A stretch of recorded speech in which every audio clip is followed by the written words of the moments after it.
Hello and welcome. This is Gray Hughes of Gray Hughes Investigates on YouTube. This channel evaluates all aspects of true crime. As you are aware, videos and live streams in this genre often discuss elements of crime that may be disturbing to some viewers. If necessary, take the precautions needed to avoid these feelings. Factual information related to cases is the key to fostering rational true crime discussions. Fortunately, you will find that here. Please hit the like button only once, share the video, and subscribe if you like my content. Thank you very much for watching.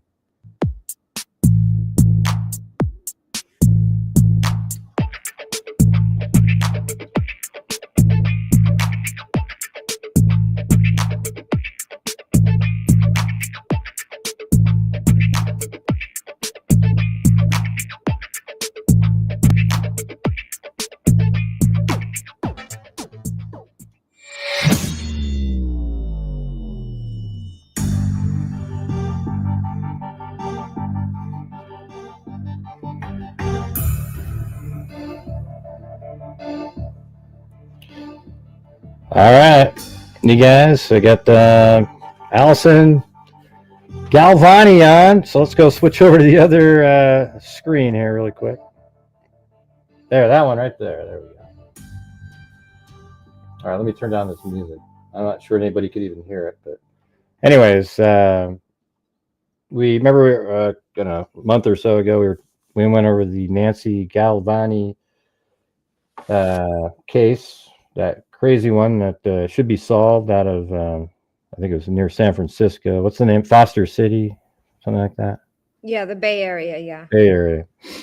Yeah, and it's like every single piece of information. Wait, let me fix my. I got the full screen over there. Hold on. There we go. Now it's normal looking instead of the whole tiny little picture down there. Yeah, so I thought what we do at the beginning is go over, because what we're trying to work on right now is just put the timeline in a way where we can just grab, the element and then the corroborating information on the side, and then put a video together later after I have that information. So we can put a video together that uses, both, what it was, and then the information that proves it. Right, so there you go. So what we're going to start off right here is I'll just go over the narrative real quick. I don't know how real quick it can be, but it's there's a narrative here, and then there's a chronology, which seems to be basically what we kind of need. So then we just need to go through and then grab the pieces of information that corroborate what was stated. All right. Yeah, I just before we start, I just want to thank you so much for covering my mother's case. I know these cold cases don't generate as many views for your channel, and it's your livelihood. So it's really generous of you to spend time on my mother's case.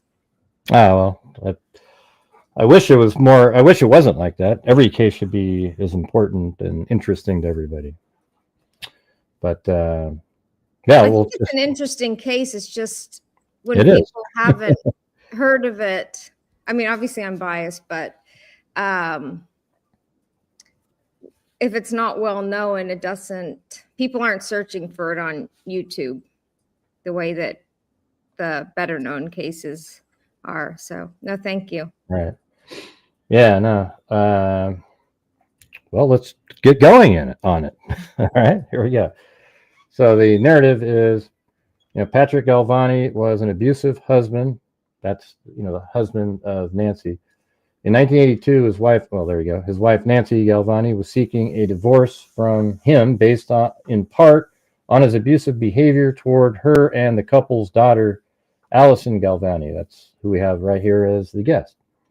On one occasion, Galvani beat his wife, throwing her to the floor and pummeling her with his fists, and even holding a pillow over her face, smothering her. Unable to stand the abuse any longer, Nancy obtained a temporary restraining order against Galvani and filed for divorce in June of 1982, seeking full custody of Alison. Nancy reported that Galvani threatened to kill her before he would let her get custody. And that's sort of a really common, I've covered like, God, I don't even know, 20, 30 cases over the years that you get somebody who doesn't want to pay child support, so they kill the spouse to get custody or kill both of them. You know, it's crazy. Nancy fled with Alison to a women's shelter. Is that the place that was 44? Address was like 44 or something? Oh, no. The original shelter that she fled to, is it Raphael's house? Okay, this is down here. The Civic Center is 44. Yeah, and then she moved to McAllister. All right. On the morning of Sunday, August 8th, 1982, Alison was staying at her father's house, despite having spent very little time with Alison since the couple separated. Galvani had made arrangements the day before for Alison to spend the night of August 8th with her great uncle, Pat Moriarty. So, you know, that's sort of like that first moment where you have the father, unbeknownst to the mother, had Alison stay over at the uncle's house on the night of the 8th.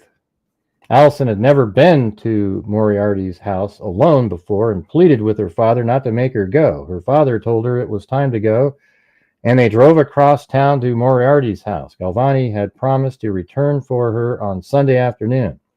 That evening, Galvani finally called to tell Alison that he would not be there to pick her up that night. She did not have a chance to ask him why, but Moriarty told her Galvani's car had broken down and he needed to stay with it so the mechanics didn't steal it. Right. So let's see. So that evening, Galvani. That's kind of the nonsense that you tell a 5-year-old when. Right. Yeah. Galvani had promised to return, let me read it, for her on Sunday afternoon. That evening, Galvani finally called to tell Alison that he would not be there to pick her up that night. Yeah, because he wanted to make sure, he was just making an excuse, but he didn't want anybody, her to come back. Well, he wasn't going to pick her up to have her home because he was going to be doing something to Nancy later. Meanwhile, Nancy was at a Civic Center residence hotel at 44 McAllister Street, where she'd been living since leaving the women's shelter. There we go. She was planning to attend a dinner that evening, but the previous evening, Galvani had called her and asked her to come pick Alison up at 8 p.m. So right there, you know that Pat, or the father, he already knew that Alison was somewhere else. So asking Nancy to come pick Alison up at the house is a lie. It's just a ruse to get her there, but he didn't want Alison to be there to witness anything, right? So it says, meanwhile, Nancy was at the Civic Center. Exactly. And I had, does it explain here? I had heard my father arranging for me to stay at his Uncle Pat's house. And I begged him, I pleaded with him saying I didn't want to do that. And he said, well, just go for the day. And I already arranged it with him. I don't want to hurt his feelings. Just go for the day and you won't have to spend the night. But then he ended up canceling picking me up. Right. Well, because he was never going to pick you up that night. Yeah. She was planning on to attend a dinner that evening, but the previous evening, Galvani had called her. So she was supposed to go to dinner, but Galvani had called Nancy, Alison's mother, and asked her to come pick Alison up at 8 p.m. on Sunday, August 8th, even though Alison's father had said that he's not picking up Alison from Uncle Pat Moriarty. He told her, hey, I'm not picking you up. So this is that same night. Instead, and it was supposed to be on Monday when when Nancy was going to pick up Alison was going to be Monday the 9th in the morning. Or maybe, I don't know if it was morning or afternoon, but August 9th. Galvani told her that he had to fly for business at midnight. So, hey, called Alison and so he said he had to fly at midnight. Yeah, he told Nancy. He told my mother No, that. I know. He hadn't. Yeah, he didn't say that to me. Yeah. Right. Yeah. So he had to fly at midnight, and then Nancy told her friends at the residence to hold dinner for her because she would be right back. So he made her, the ruse was like, hey, come over. I gotta get a flight at midnight. He told Nancy that, and then Nancy, who was supposed to have dinner with friends, said, well, I'll be right back. So hold dinner for me. Mm-hmm. She drove away in her yellow Buick at 8:20 p.m. No, she drove away in her yellow Buick, and then 8:20 p.m. a neighbor reported seeing Nancy's car parked outside of 1871 Green Street, where Galvani was living. Yeah. Nancy herself was never seen alive again. Her time of death was sometime on August 8th. So she actually drove over to her husband. His name is Pat too, right? Yeah, that's the problem. That's the problem. The police, when I said I was with Pat, I called my father Pat as well. So they both had the same name. Yeah. So Nancy herself was never seen alive again. Do you guys get what's going on here? So basically, on the 8th, Alison was staying with her father, but the father said, hey, you got to stay overnight at Uncle Pat Moriarty's house, and then said he couldn't pick her up because he had car trouble. But then he called up Nancy and said, hey, I'm going on a flight.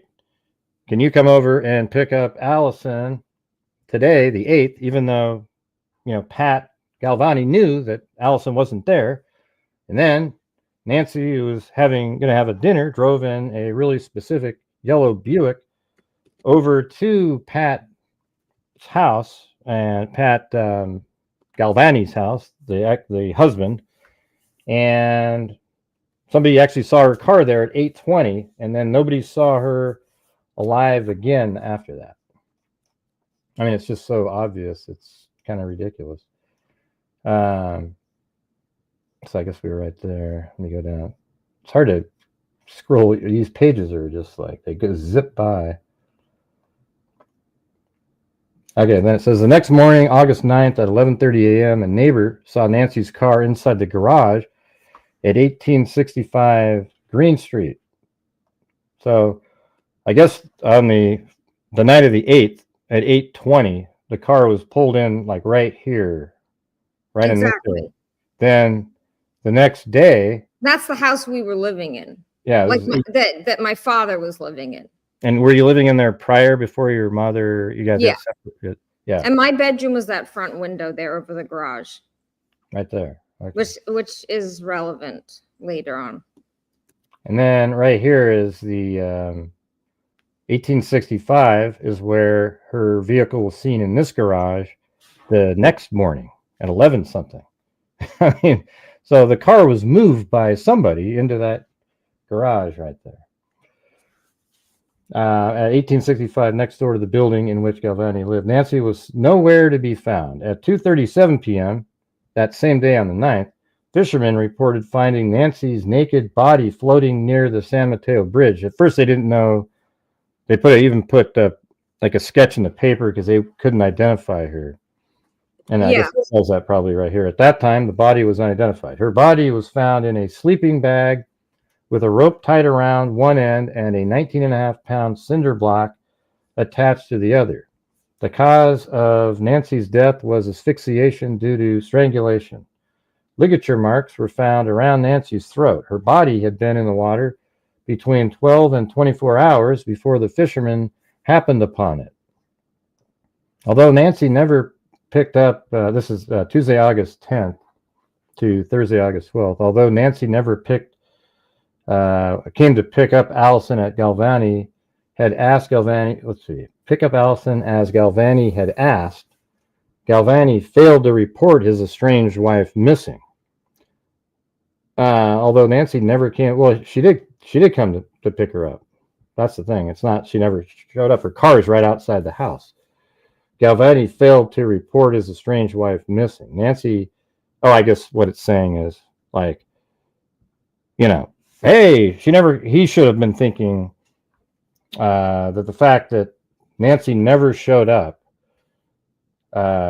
he should have reported her missing because, hey, she was supposed to come pick up our kid. So it says, although Nancy never came to pick up Alison as Galvani had asked, Galvani failed to report his estranged wife missing.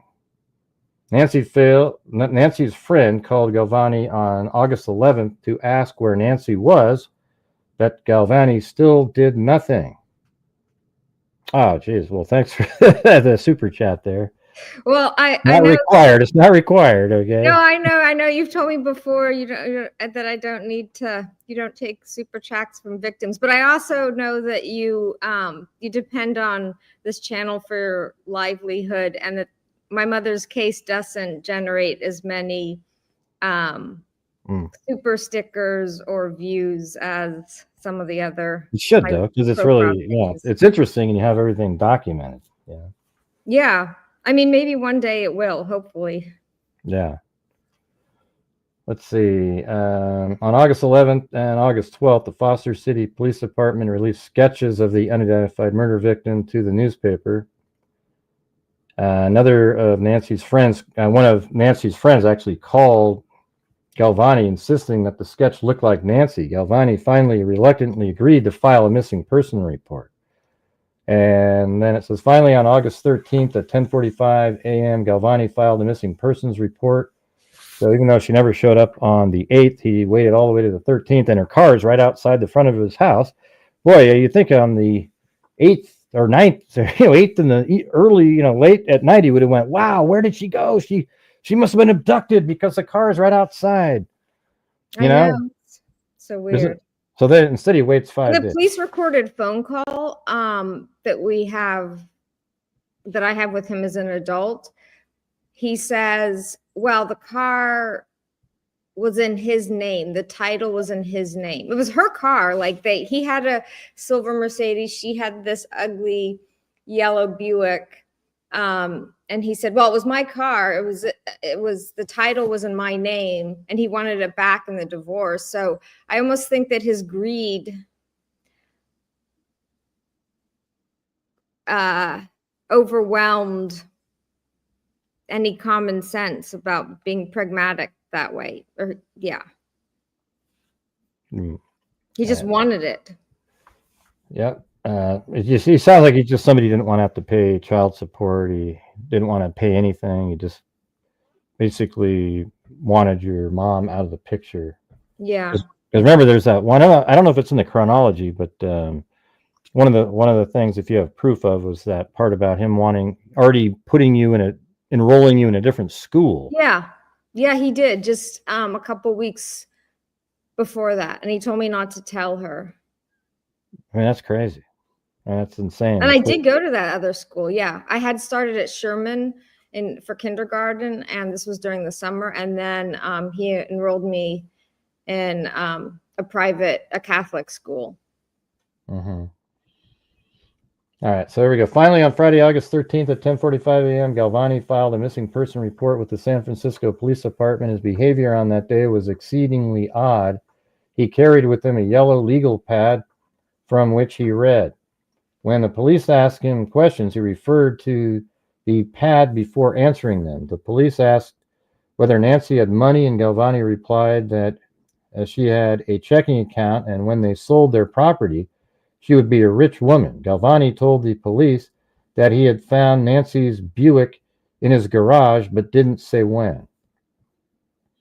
Now, Galvani, I mean, that's just so ridiculous. I mean, yeah, these they in today's value, one recently sold for $5.4 million, and then they had two of them. The other one, if anything, was more valuable. So it's easily $11 million of assets there. Mm-hmm. Yeah. So Galvani told the police that he found Nancy's Buick, found the Buick in the garage. So that means she was there. So first, the car was parked at 18. I think is it 1871? Is that the number? Yeah, it was parked at 1871.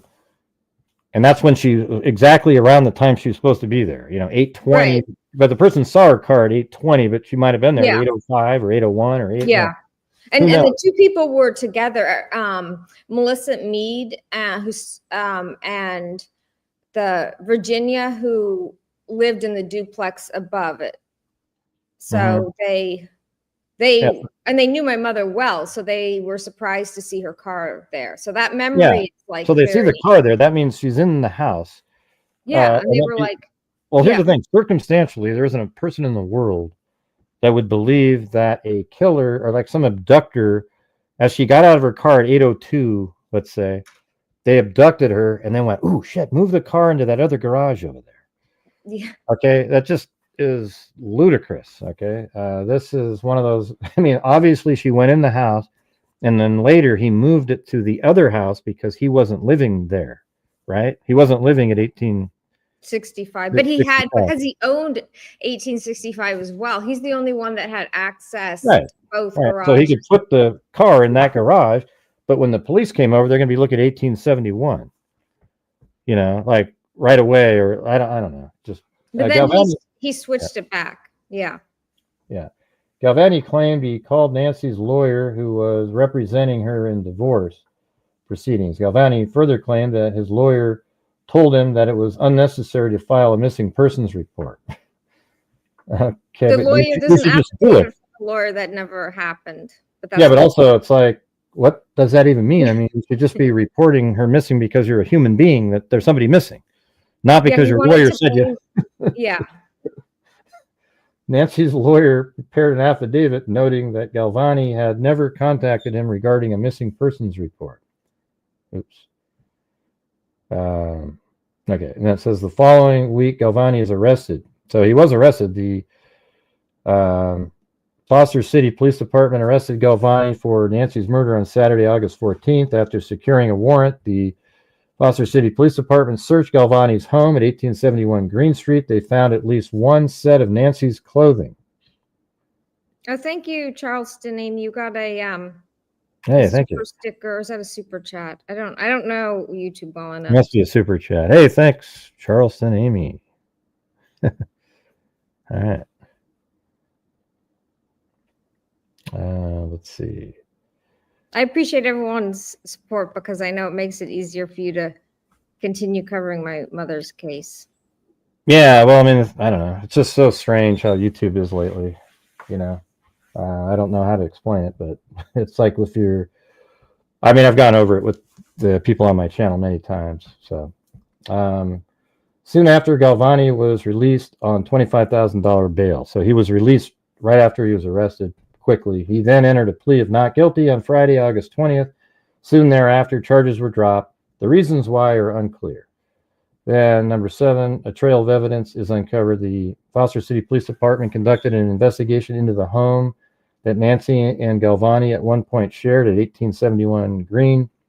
They also interviewed a number of witnesses. They their investigation, together with the evidence that has subsequently come to light, highlights a trail of evidence pointing to Galvani's guilt.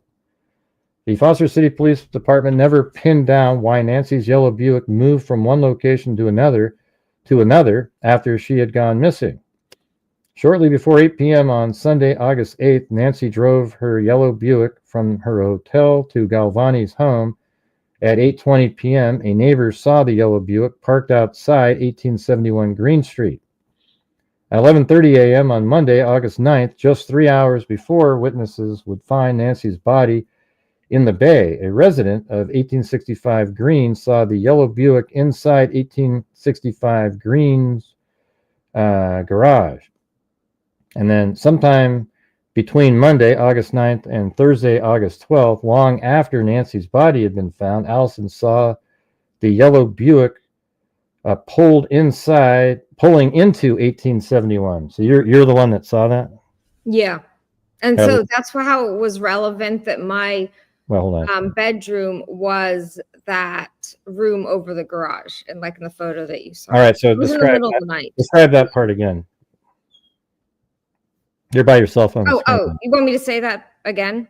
Yeah, just kind of. Oh, okay, yeah. So after I spent the night at Uncle Pat's house, then the following night, I was already in bed asleep, and I heard like very slowly, well, the hum of an engine, and I looked outside my shutters and I saw the tail end of my mother's Buick going into the garage at 1871. And I ran to my I was terrified. Like I had a sense it wasn't my mother coming to pick me up as in the middle of the night.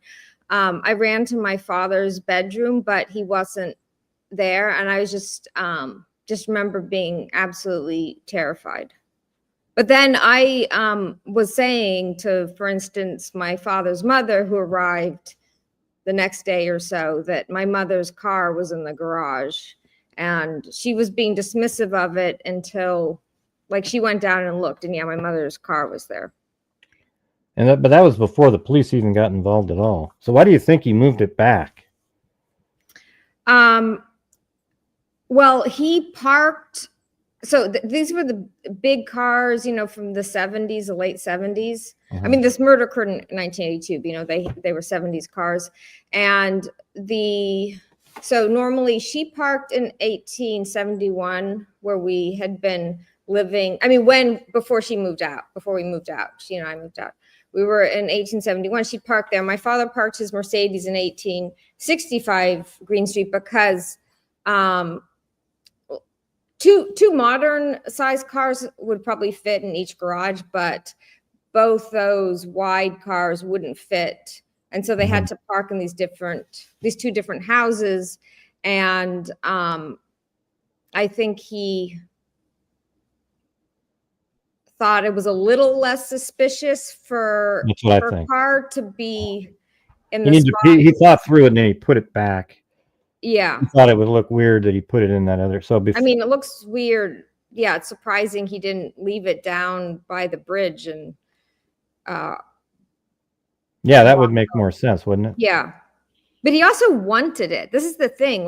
And you know what? He sold his Mercedes shortly after her murder and continued to drive her Buick, even though he loved his Mercedes. So do you think it's possible to use the Mercedes to I think he may have used so we know that the killer had access to her Buick because the sleeping bag that was in the trunk of the Buick was her body was wrapped. Her clothing was stripped, but then her body was wrapped in a sleeping bag along with rope and a cinder block to weight her body down in the bay. I saw one portion where they tested the fibers in the Buick, but what did they ever check? Yeah, I think yeah, see, I'm not sure about that. I even said to the detective recently, I think he probably used his Mercedes because if he's seen driving her Buick, that's even more incriminating. So I think you put her body in the trunk of his car and drove it to the bridge.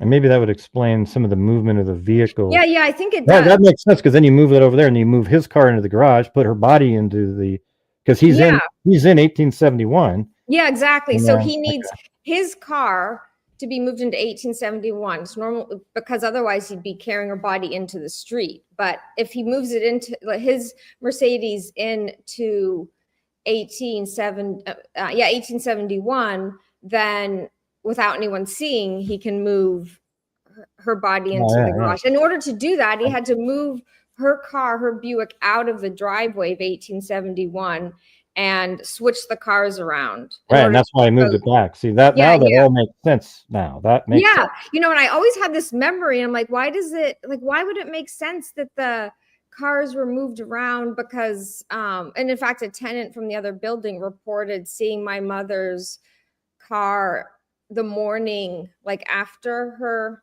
disappearance, but then it was moved back again. And then, so all these pieces, that kind of makes sense. So when did he sell they make sense when I heard when did he sell the Mercedes? Just a matter of days, several weeks or after the murder. I wonder if his attorney made it so they couldn't check his car or something. Do you have probable cause, and they weren't allowed to, I mean, they searched his apartment. They found her clothing and her glasses. and they arrested him for murder at one point. Yeah. So it seems like they definitely would have been able to check his vehicle, but he might have been really careful with his own vehicle. Like, put And I something. don't think they tested his vehicle as thoroughly. They just couldn't find a match to the cinder block from her trunk. But I don't know if they checked his trunk for like the cinder block kind of type of material. Mm-hmm. Yeah. Because we used to use that sleeping bag to like have picnics and parks and on beaches. And so it made sense it would be like some kind of sand material. And for that, transferred in that way into her trunk. And that's what they tested. But I think the cinder block was never in her trunk. It was in his trunk. And I don't know if they tested for that. Yeah. But they might still have fiber samples that, I mean, they returned the cars, but I know they have, samples. They have her sleeping bag.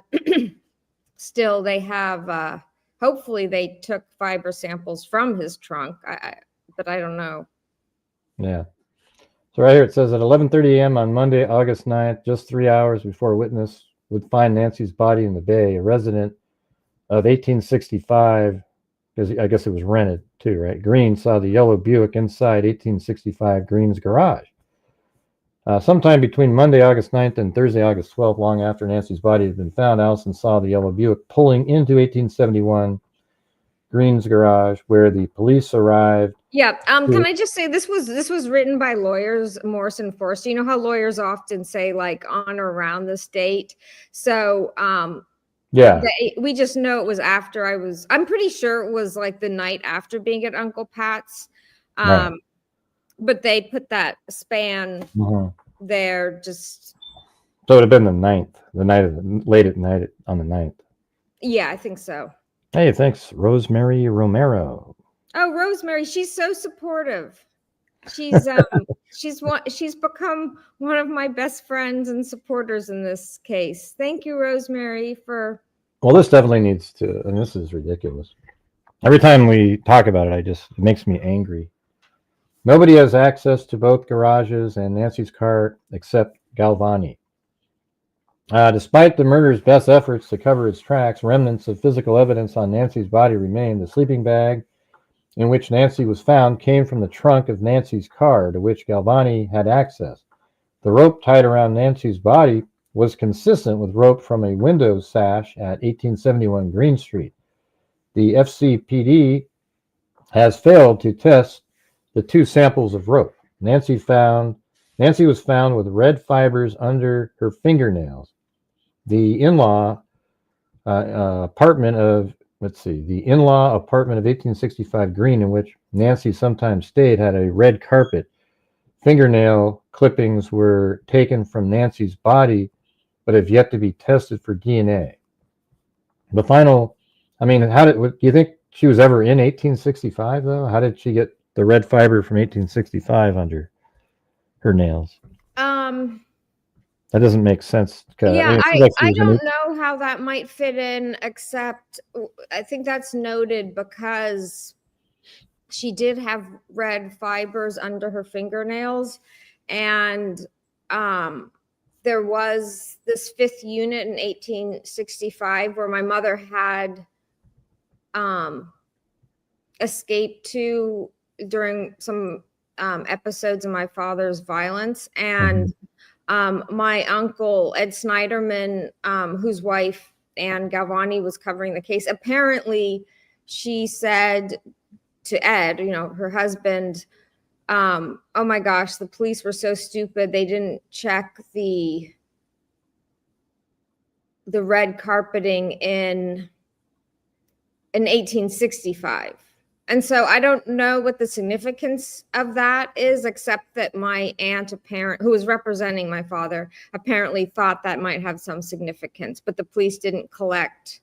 They didn't get a search warrant for that for 1865.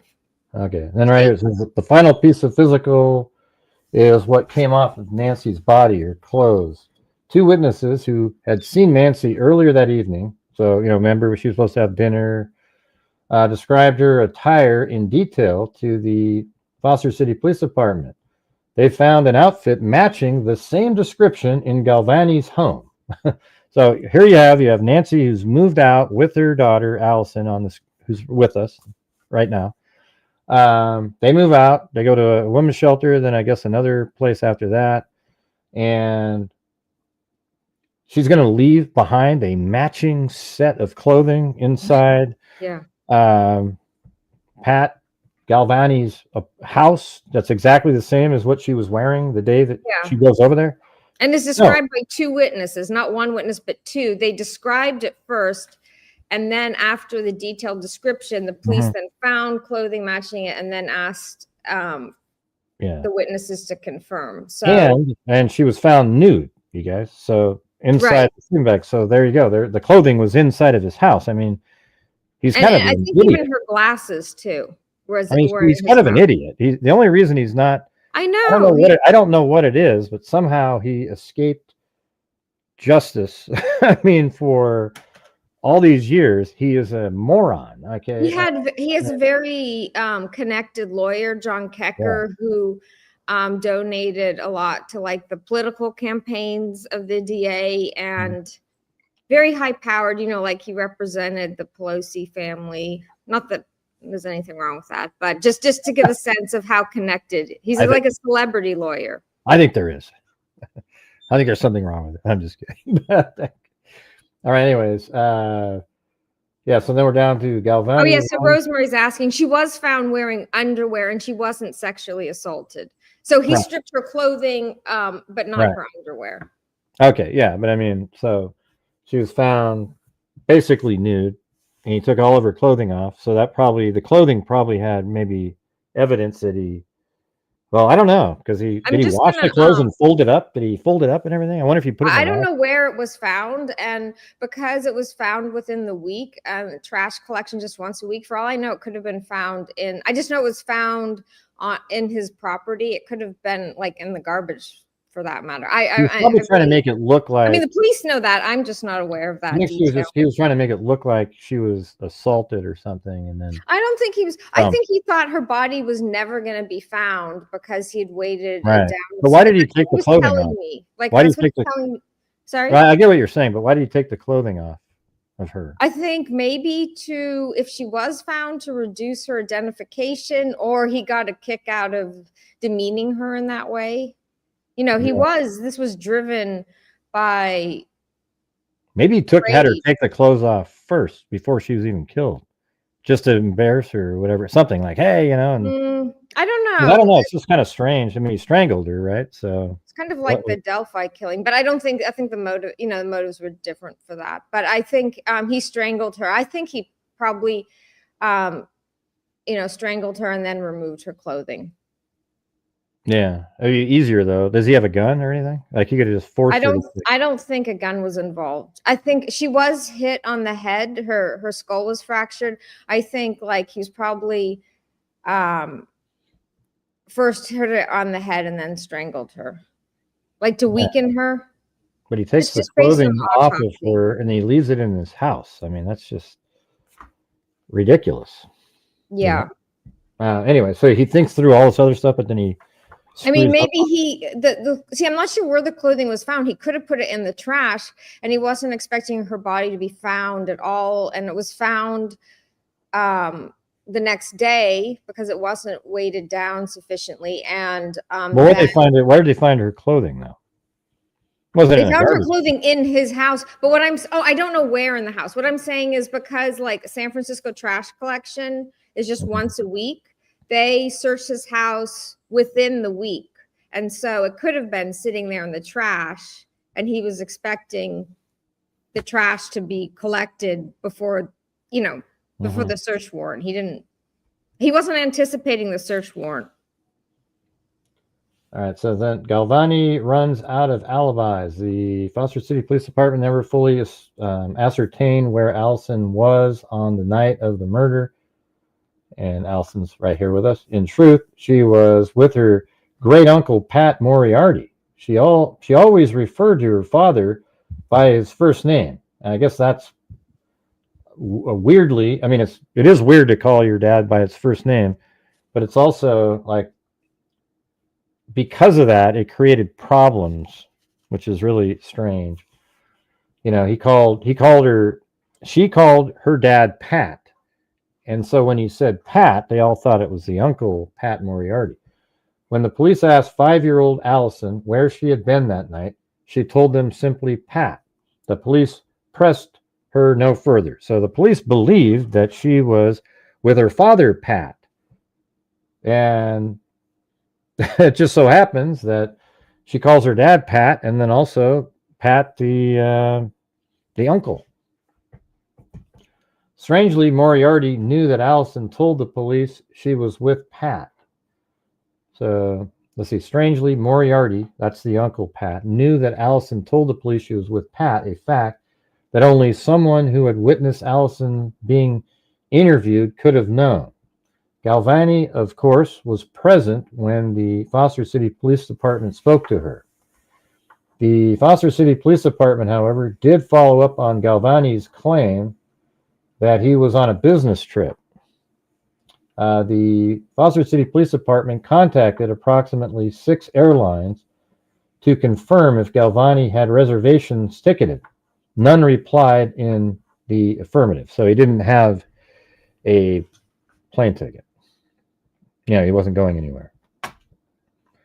The next 30 years, Galvani hints at his guilt again and again. For the following 3 decades, Galvani hinted at his involvement with the murders of his estranged wife. Sorry, I was just getting a glass of water. That's all right. Yeah, Galvani has offered a bizarre array of explanations regarding who killed Nancy, including pointing the finger at supposed police officer moonlighting as a serial killer. He has similarly pointed the finger at an unknown drug dealer. Man, he should be working for the defense in the Delphi case. Most bizarrely, and most recently, in a lawsuit Galvani filed against his insurance company to cover the costs of defending against Alison's wrongful death suit, Galvani has suggested that Nancy may have died as a result of erotic asphyxiation. So, well, how would you not know that? She just went into your house and did this, and then you moved her car around. And if she did do that in your house, how did her body get out of your house? Pat, you would have known exactly how her body got out of your house. I mean, that doesn't even make any sense. In support of his claim, Galvani attached a Wikipedia article concerning erotic asphyxiation in 2008. Meanwhile, when Alison confronted Galvani about his involvement in the murder, Galvani did not deny that he did it. He did not exclaim, "It wasn't me." Instead, he told Alison, "It wasn't my fault." So, wow. So he says, "It wasn't my fault." Galvani's account grows more bizarre during a conversation recorded by the Foster City Police Department. No, I don't know where I was. God, this thing, if you just scroll it slightly. Oh, yeah. Let's see.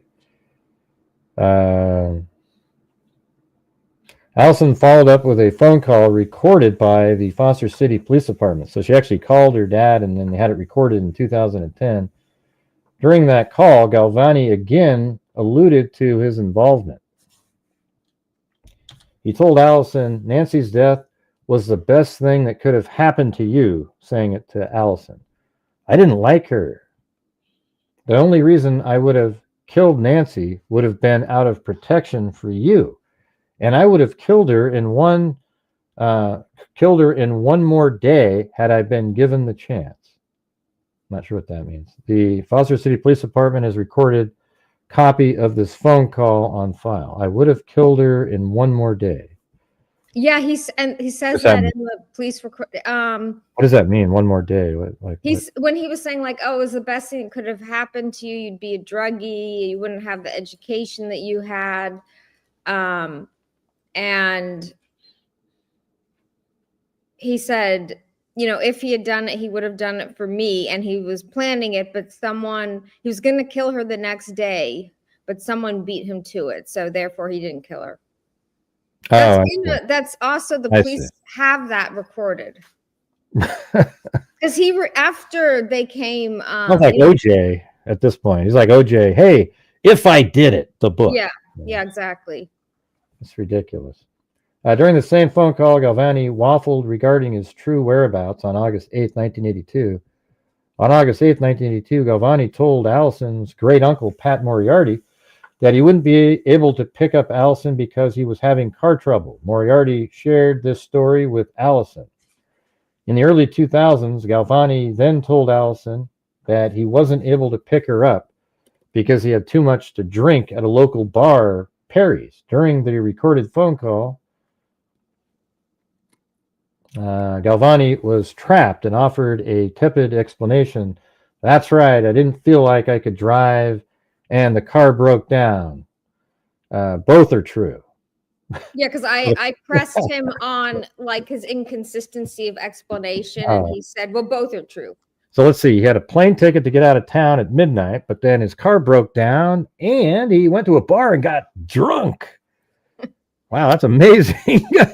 What a bad night for that guy. He missed a plane ticket he thought he bought but never existed. It's amazing. He calls over there.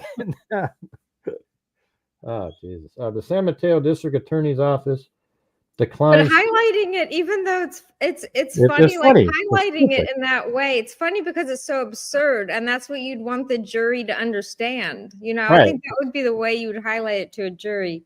Oh, thank you, Allie Cake. Allie Cake just gave you a Hey, thanks, Allie Cake. a super sticker. What's the difference between super stickers and? There's not really any difference. One of them, I think that might even be a super chat because. Or a super chat. Yeah, super. You put the waves in there. Super stickers they're the same thing, but they're just a sticker, and you don't type anything in. Oh, okay. Yeah, but you see how there's a couple waves in there. That's I mean, she put those in there. She's trying for a wave. She's struggled with that lately. She types in the wave, but nobody joins in with her. Anyways, despite the Foster City Police Department continued investigation into the case in 2010, including a recording Galvani's conversation with Alison, the San Mateo District Attorney has declined to reopen the case. All signs indicate that Galvani has returned to San Francisco and is now living in the in-law apartment at 18. And then old since then. Yeah, he's after that they private investigator found he was living in Nob Hill in San Francisco, but still in San Francisco. Oh, okay. Yeah, so this is going to be this part right here, the chronology, and then if there's any other thing, maybe we can throw that in there. I'm not sure where that was. There's some Trump comment that got on the screen. So there's Georgina Stoliker says, super sticker. Hey, thank you. Well, there you go. There's an example of a super sticker.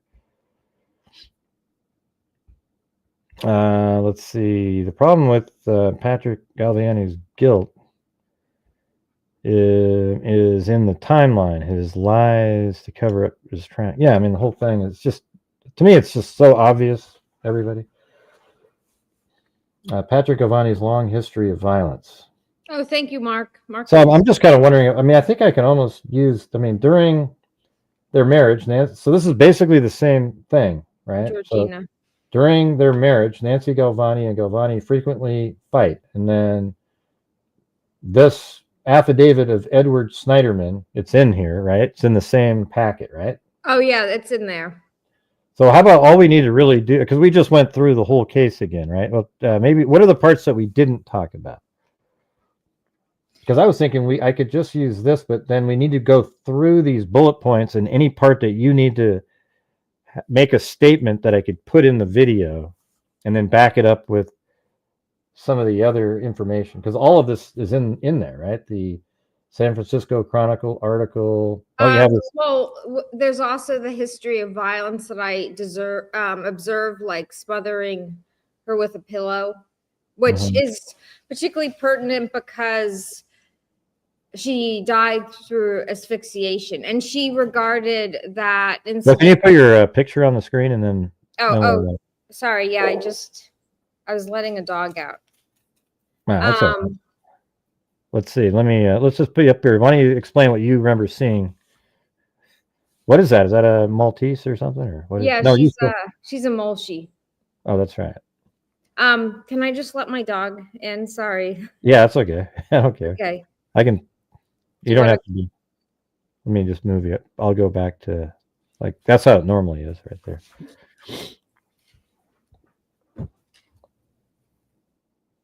Galvani attempts to smother Nancy Galvani with a pillow as Alison Galvani watches. So let's have so that part she can say. I think this is really the video outline right here. It's just here. Yeah. I mean, I can just. It might take a while though because there's a lot of bullet points in here.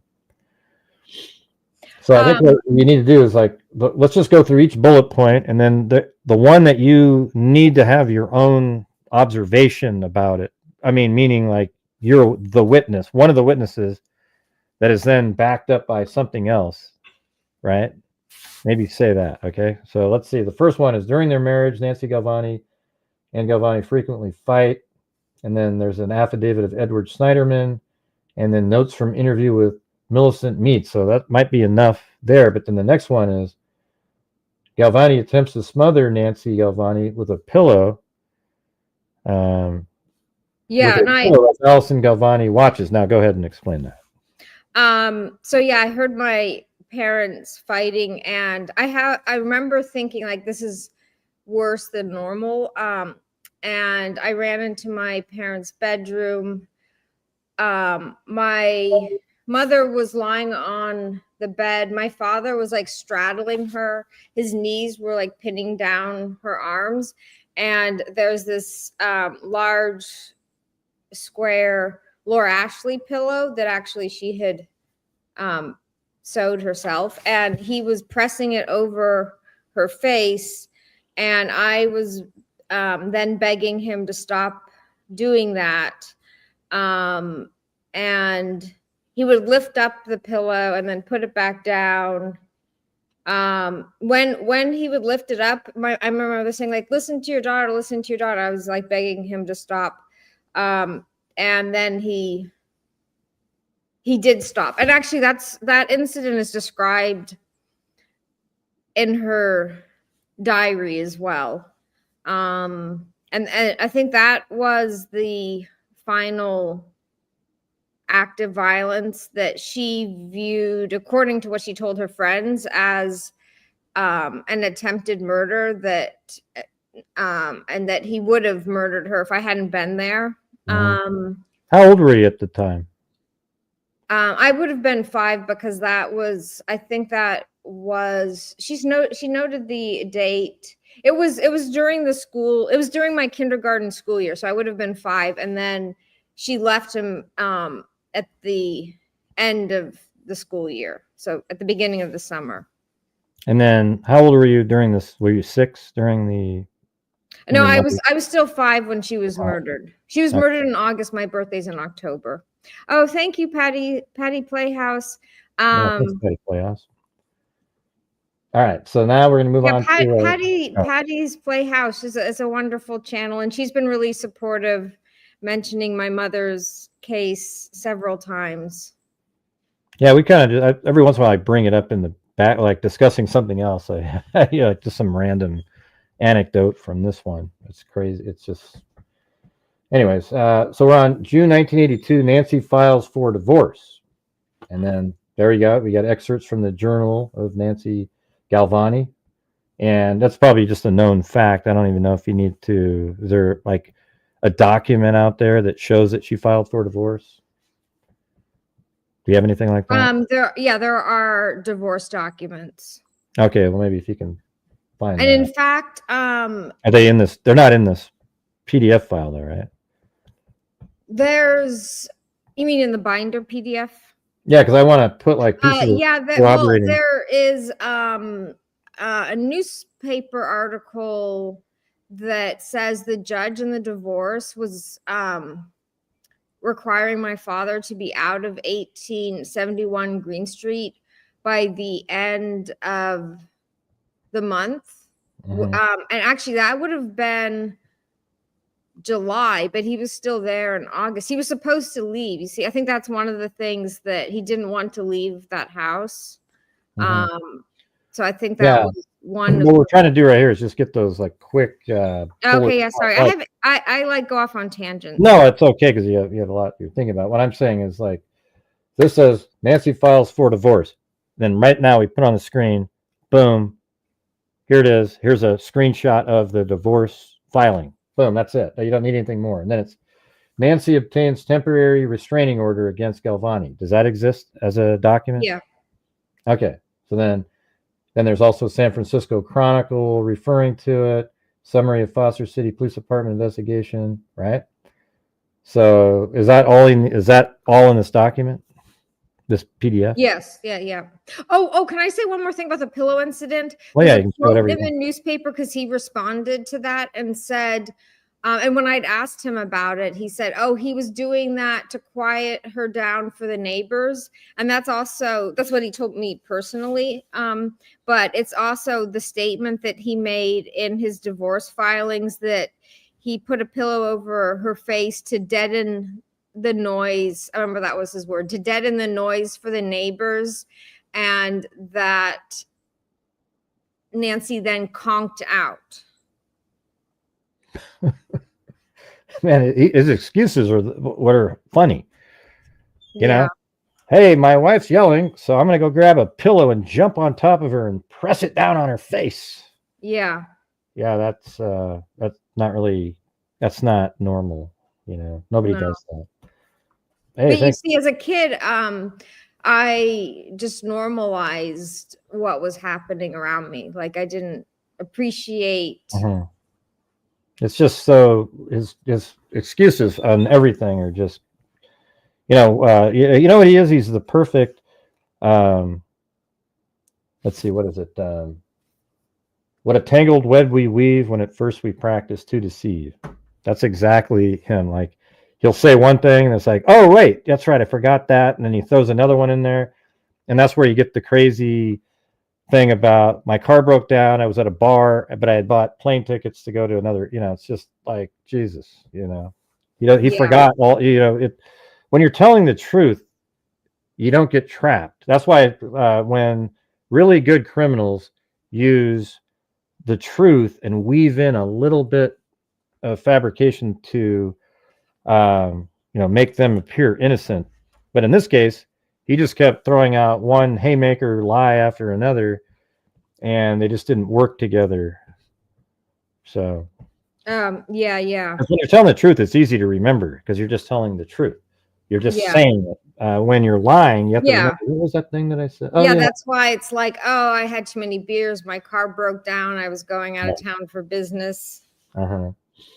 Yeah. So then, I guess this part here, Nancy moves from 1871 Green Street into a women's shelter, and then summary of foster police, and that's in this document, right? This when it said, and then Saturday. Witnesses from the women's shelter too, saying that my mother reported that my mother said to many people that he was afraid he was gonna kill her.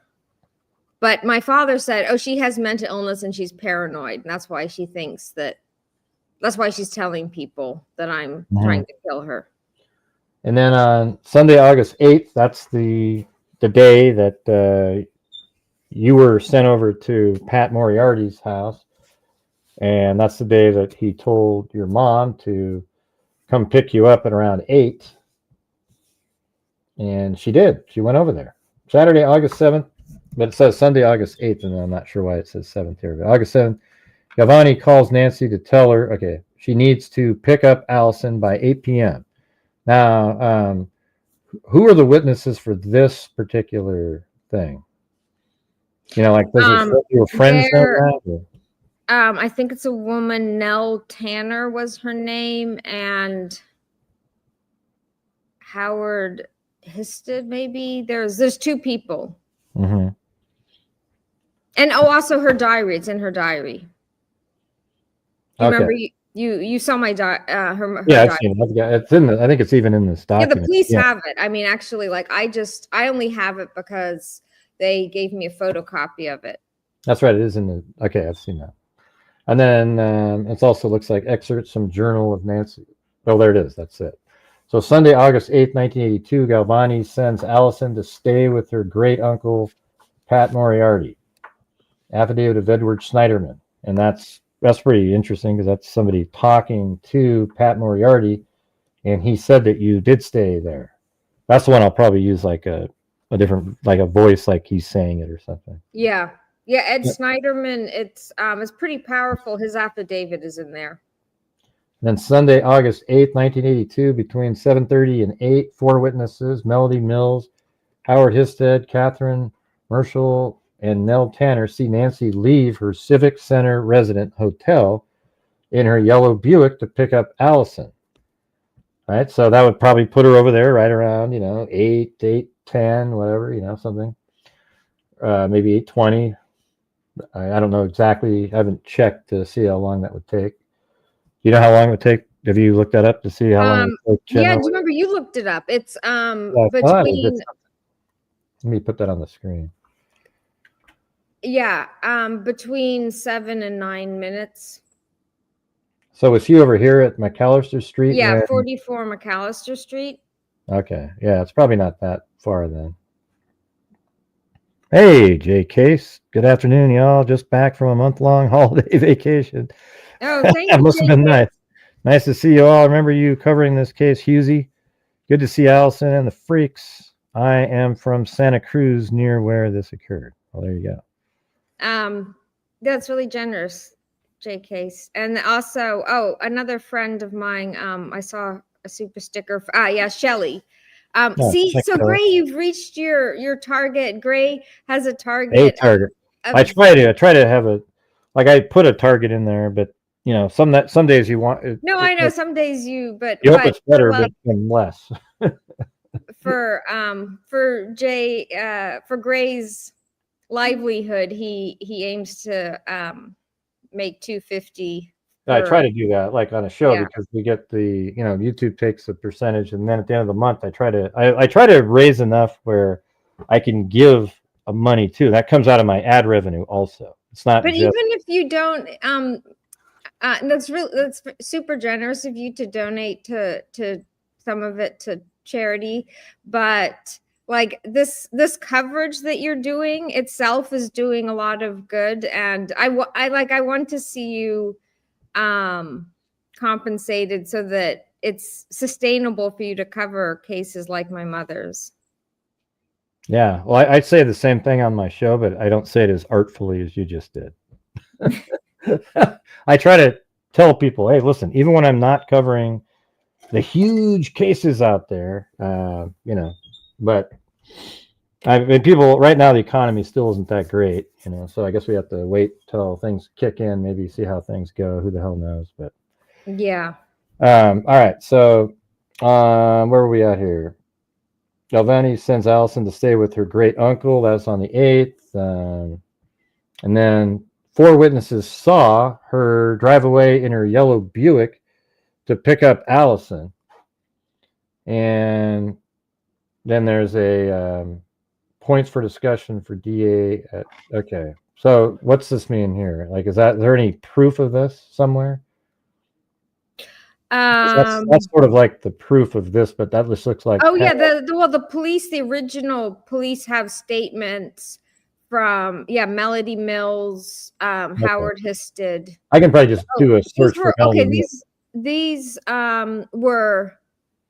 were people at that taco party that saw my mother leave, and she told them, "I'm just going to go pick up Alison from her father's. I'll be right back." So see, they have, and at least 2 of those people described in detail her clothing.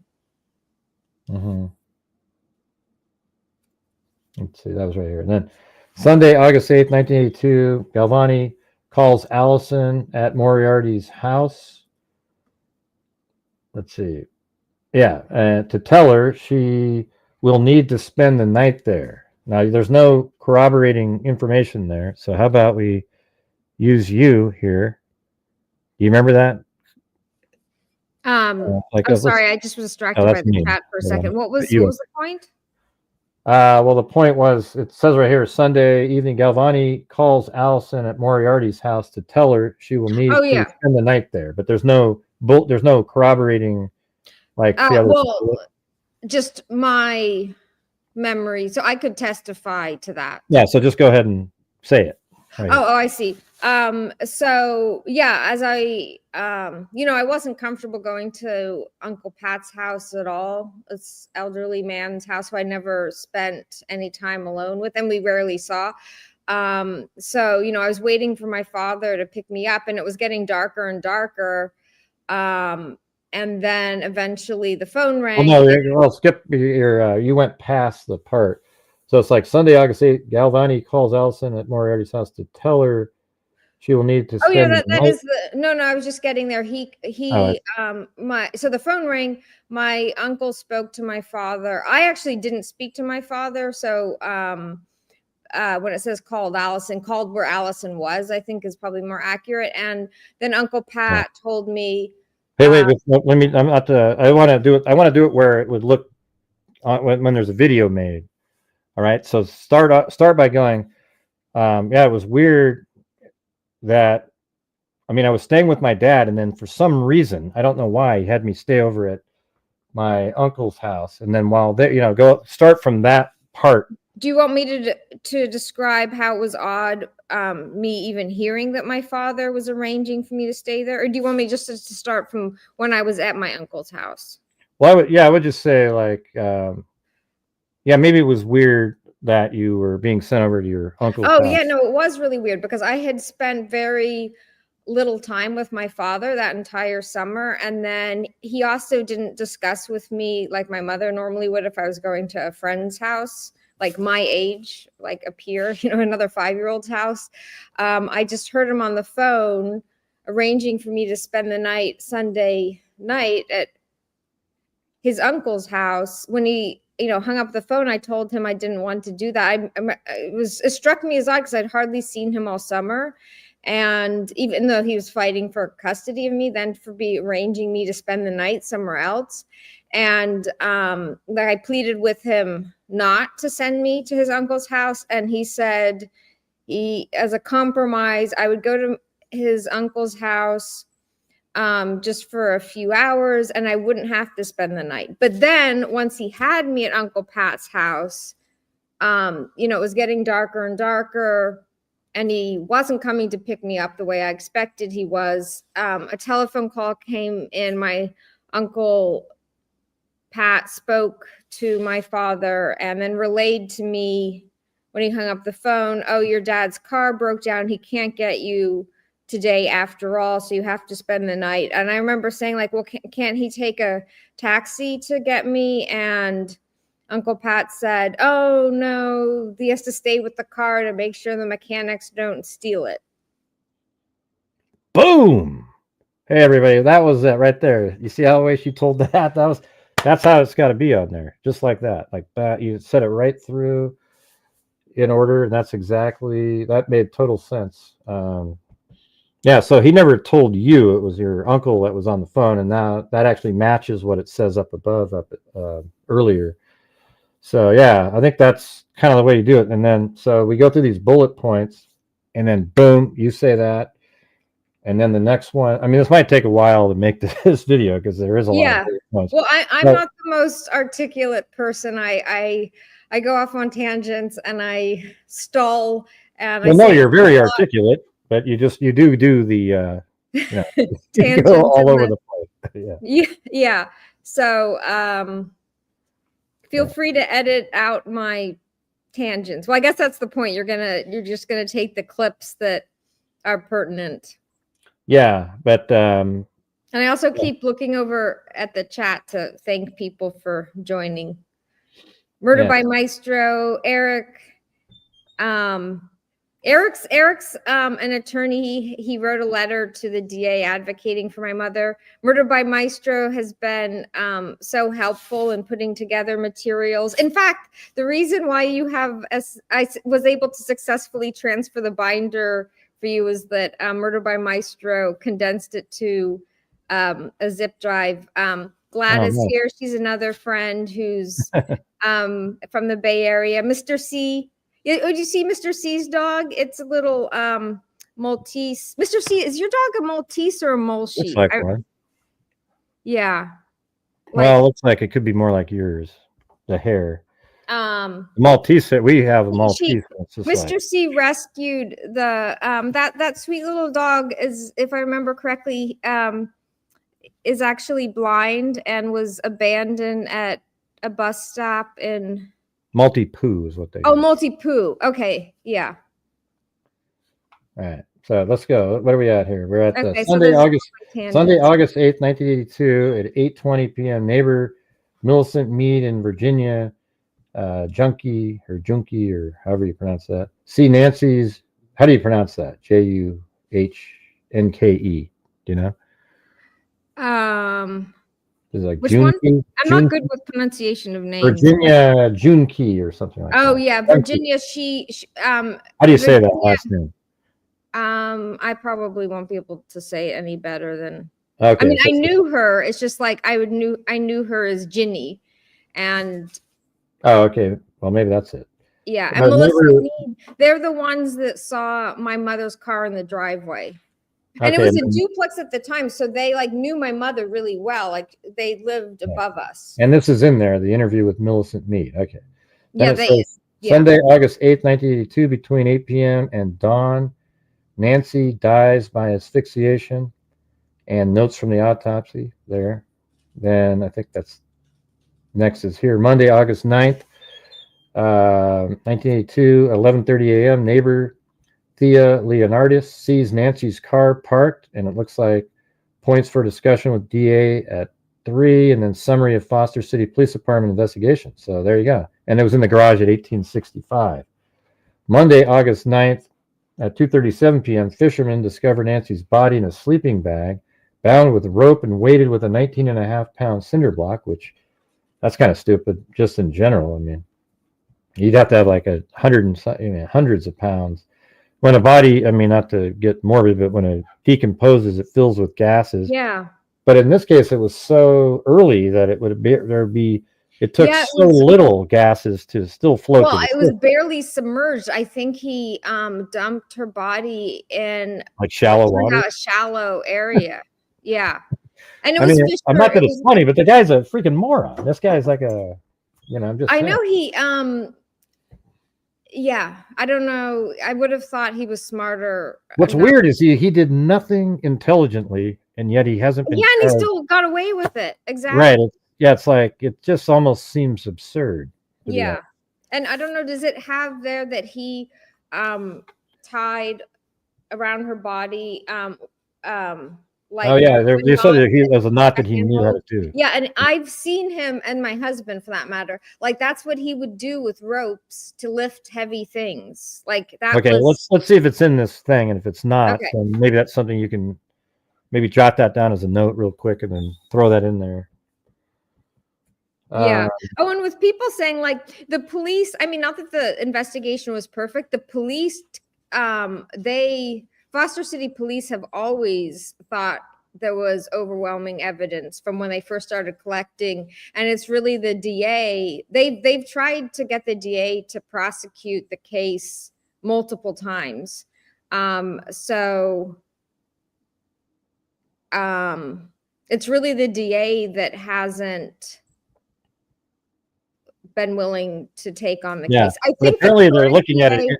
They're looking at it like right now, right? Yeah, exactly. That's why I don't want to like talk in general with the current DA. They, I think, are being really earnest and are seriously investigating it. So when I say the DA, I'm talking like previous generations of DAs. What do you like? I'd like to see what they have that makes them kind of go, I don't know, because there's nothing.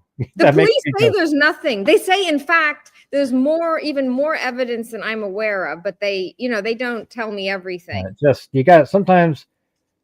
You just give it a shot. I would even ask you guys, if he's found not guilty, or will you accept the fact that he will never be charged again? You'd say yes, wouldn't you? Yeah, definitely. At this because point, you got to give it a shot. These people are so worried about their little scorecard. Oh, I lost that one. Screw it. This is one of those cases that the circumstantial evidence is so damning that a moron on a jury, somebody would just go, guilty. There's just no chance that you would. I mean, there's no. Here, how about this? I can tell you this based on the information in here. There's no chance he'd be found not guilty. But even if he is, just risk it. So what? he's gonna, he's old right now. Yeah. So why not try for justice at some point, given the information that's out there? I don't know. To me, I'm baffled that this hasn't been. I mean, he's had decades of freedom that he hasn't deserved, and yeah, it's definitely now or never. And he knows he did it, right, Pat? If you're out there, everyone knows he did it. Even the DA, the original DA, who he's quoted in the paper. You should have that in the binder. Where the police is objecting to then the charges not being pursued, and they even say exactly what you're saying, like, we don't see why this is not being put in front of a jury of his peers. And then the DA is quoted as saying, I'm not saying for a minute that he didn't do it. We're just saying we don't think there's more than a 50% chance. But I see case after, I'm really interested in true crime because of, my experience like this. And I watch case after case that have, I think, less evidence, and they all get convictions. Yeah. Well, can you send me that little thing? Can you write? I don't know if you can write that one down. That little thing that you just said where, I don't know if we want to put that in there. I'd rather just put the, bing, bing, bing, the evidence. Yeah. Why isn't this case being prosecuted? Yeah. And let's see what the response is. Maybe a video. I'll make the video, but it could be. Well, I think, the thing was, and this is why my channel is called My Father's Alibi.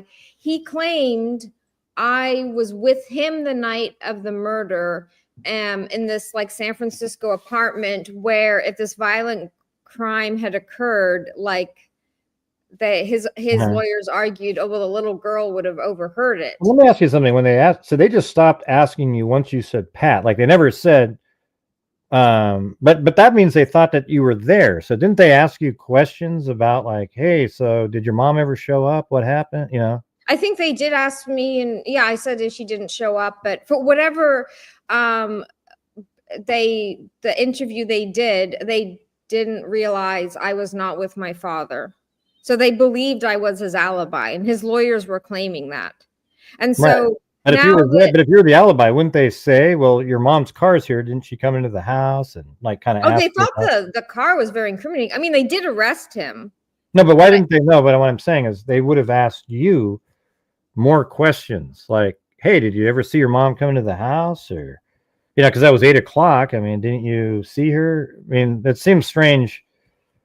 Like once you said I was with Pat, they would thought that was your dad. So wouldn't they want to know more from you? Is there any, or do they just kind of say, well, she's a little young? And I think they didn't ask me all that many questions. But I remember being interviewed, the police detective, he had like a little puppet he was talking to me through. And I recall talking about I think they asked me about the violence and my mother's car, the sleeping bag, I think they asked me about, but they didn't realize I wasn't. And, I think they knew my mother hadn't come to pick me up, but they still didn't connect. They just thought she didn't come here, although they were still. But the car's out in the garage, so it's like. No, I know. It seems like they would have been more digging into you, saying, "Did you hear anything?" Well, I'm not sure about the logistics of. They did question me when they came with a search warrant. And then I don't know if my father was able to prevent them, as like with me being a minor, from talking to me again. But when you said I was with Pat, they didn't ask you like who's Pat, because how did they know my father was Pat? In fact, I've heard, like, since I talked to the police as an adult, they said that the police interview transcript mentions that I call my father Pat instead of Dad. Was he the one that told? Did you tell them that, or did he tell them that you call him Pat? They noted that I was referring to my father as Pat instead of Dad. And why do you think you were calling him Pat? Oh, because my father had asked me like to call him Pat. Like that's strange. I mean, what Yeah, dad the would want? police apparently noted it was strange, but I mean, they still didn't connect up that, oh, there was another Pat. They just right. noted. I mean, I'm just when did he tell you that he wants you to start calling him Pat? Do you remember anything like that? Was it like when you're I around that don't, time, or was it like you I always don't, I called him don't, I don't remember the origin of that, just that he liked that I called him Pat and he encouraged me to call him Pat. that? Yeah, it just seems bizarre. I mean, that it's strange. It sucks that such a weird thing like that is a huge element that created a problem that you just happen to call, which nobody ever does. I mean, nobody out there calls their parent, their biological parent, by their first name. You know, like I've never even heard that in my life. Like I'd never go, "Hey, Bill," you know, talking to my my dad, Yeah. or "Hey, Sandy." I'd say, "Hey, Mom," "Hey, Dad." You know, it just never would even occur to me. So it's really rare, I think. And then somehow that leads to them not knowing that it was actually Pat Moriarty, your Yeah, dad's exactly. My uncle. father had been named after his uncle. So yeah, they both had the name Pat. Yeah, I mean, it just seems strange. What's weird to me too is once you said I was with Pat, they didn't say, "Well, who's Pat?" You know, Well, I like think they I already already, knew. Yeah, but so they must have already known that you referred to your dad as Pat. yeah, they did. Like, I think it was like halfway through the interview or whatever that they asked, they started with probably easier questions and talking to me about my parents. And I was referring to my father as Pat. And then there was the confusion. I was with Pat that night. But I mean, but I guess I mean, it seems like you would have said something like, I mean, you're only 5, but like, yeah, I was with my other, because you would while you're talking, you know that you'd already said Pat for your dad, that you would have said I was with this other Pat or my uncle Pat or something, but you just said Pat again, right?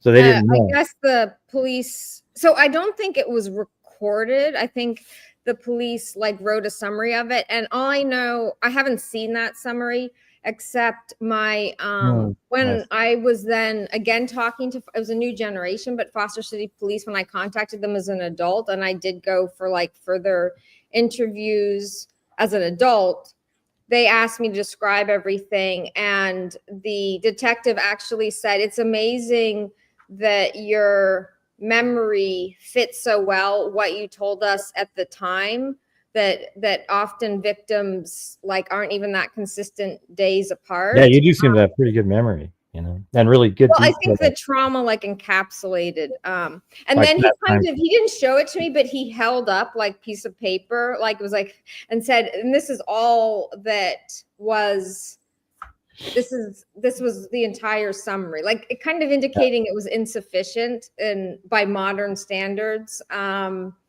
But I had described, I think, the sleeping bag, Pat, and I think probably happened is what you were just saying. Yeah, I was over at Uncle Pat's. You might even have said Uncle Pat, and they just, when that guy was writing up the narrative, they just realized, oh, she was just talking about her dad and wrote it that way.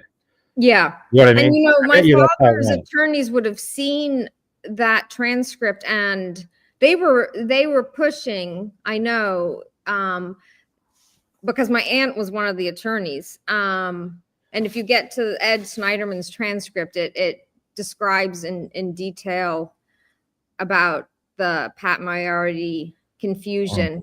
My father's attorneys were pushing the falsehood that I was with my father. I was his alibi. Your father's alibi. There you go. Yeah. That's who you are. That's why my channel is called My Father's Alibi. Yeah. Yeah. So anyways, let's keep going through this. Monday, So I August really think if that confusion hadn't have existed, yeah, they would have brought it to a jury at that time. Yeah. But it's strange though that they didn't go back to you and say, really press you on, did you hear anything and stuff like that? Because if you were there with him and you're his alibi, wouldn't they want to talk to the alibi more and get really detailed about what happened? And it seems like during that interview, you would have said something like, "Oh no, I wasn't at home. I was at my Uncle Pat's house." And then it would be like, "Oh shit," right? But it didn't seem like it ever got to that level. I don't know what happened. You know how I have this vague memory that I remember the interview and with the puppet and the police officer. You know how to go off on tangents now? I was going off on tangents then, I think, as well, because the police officer like kept trying to bring me back. I have that memory that he seemed a little frustrated at one point, and with his puppet and stuff. Yeah. Well, my mom is the same. Like she'll say, "Man, I had a rough day," and I'll say, "What happened?"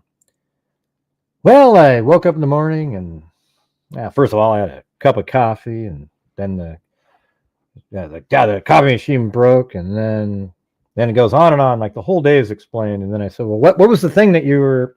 Oh, well, when I went to J.C. Penney's earlier, I tried. Yeah. I mean, my God, I didn't need to know about the coffee in the morning, for God's sake. Right. So that's pretty funny.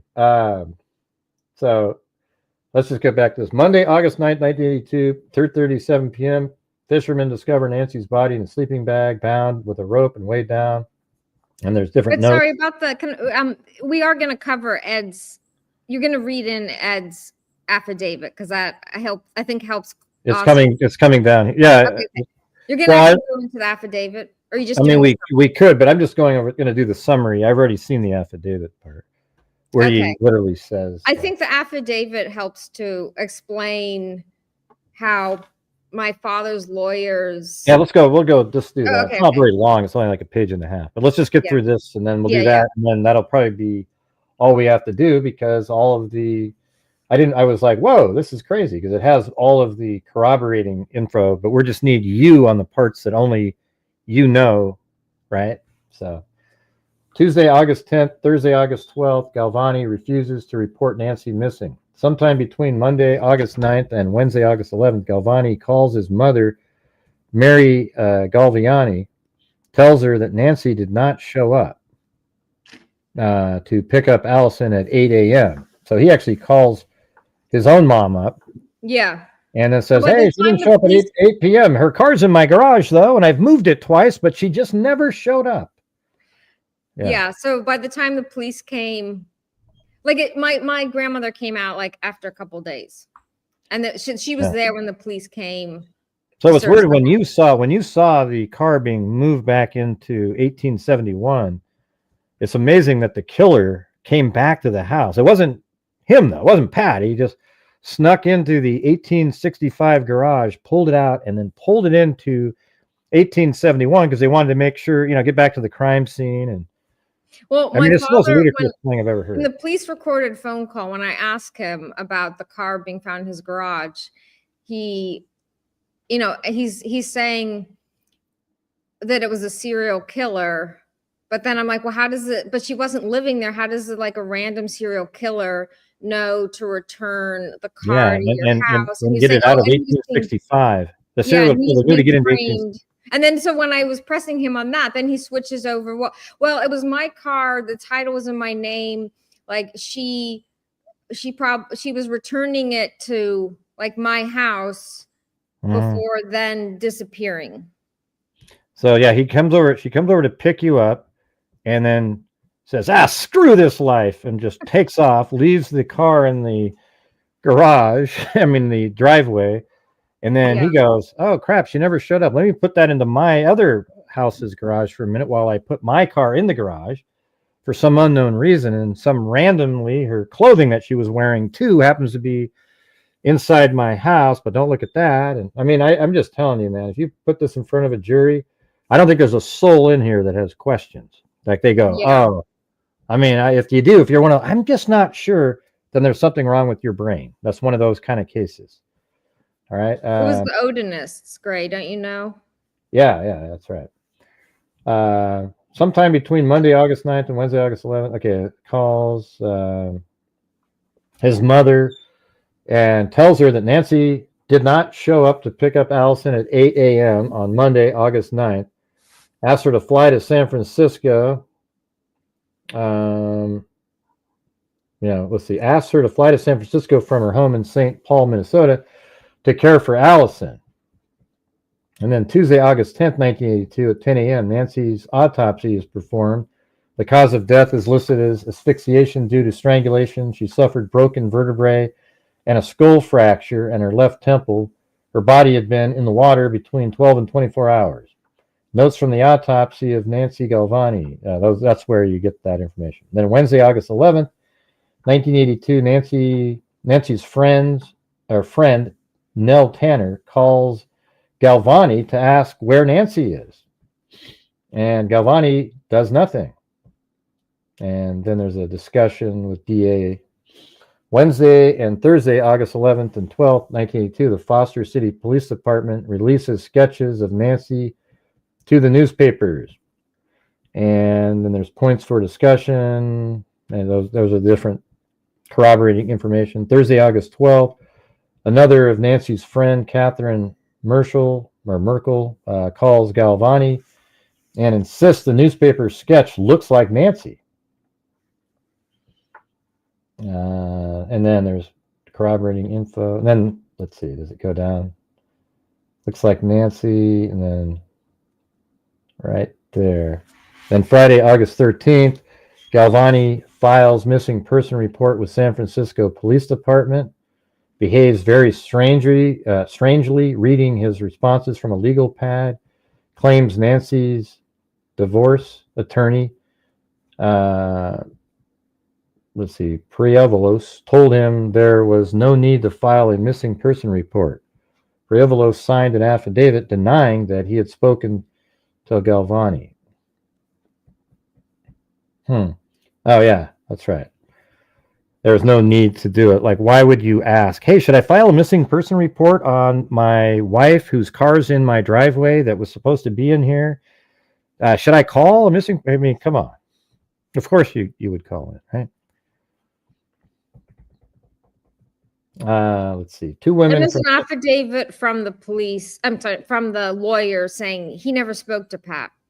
Yeah, I think that's all in here, right? Points for discussion. Yeah. San Francisco Examiner summary of Foster City. But that must be in there, right? That's probably where that is, in that summary of Foster City Police Department investigation. I don't know. No, I don't know. Is there an actual document? The affidavit, is it in there somewhere? Affidavit of the lawyer? Yeah. Yeah. I mean, is it in my binder?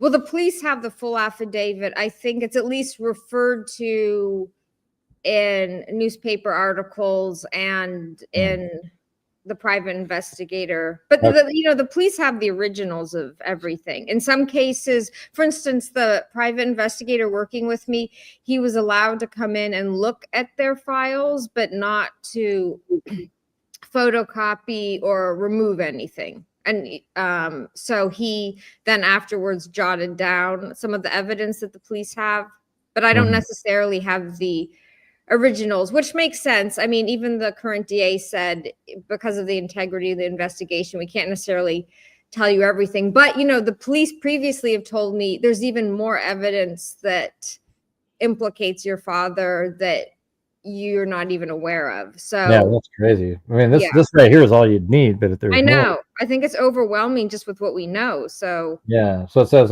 Friday, August 13th, 1982, two women from Nancy's Civic Center residence, Nell Tanner and Catherine Merkel or whatever, identified Nancy's body. Then Galvani is arrested Saturday, August 14th. Saturday, August 14th, 1982. During the search, police find Nancy's clothing. Witnesses Howard Histed and Melody Mills confirmed these are the clothes Nancy was wearing when she left her residence on August 8th to go pick up Alison. Nancy's car, so that should be put in there. Like, left her residence on August 8th to go pick up Alison at Pat Galvani's house. Nancy's car is found in the garage at 1871 Green Street. That's actually the house where Alison lived and could see out the window. And then we got these different points of discussion. And Tuesday, August 17th, 1982, Galvani is arraigned on murder. Friday, August 20th, Galvani pleads not guilty. And then undisclosed date, DA drops charges against Galvani for unknown reasons. Then Nancy's car moves after disappearance. Sunday, August 8th, 1982. Nancy's yellow Buick is seen by Millicent. Is this one of the ones we did the close-up of you describing the car being moved? Or was that, we haven't done that yet? I don't remember. You remember where earlier you did two different ones where you... can't remember which. I know that you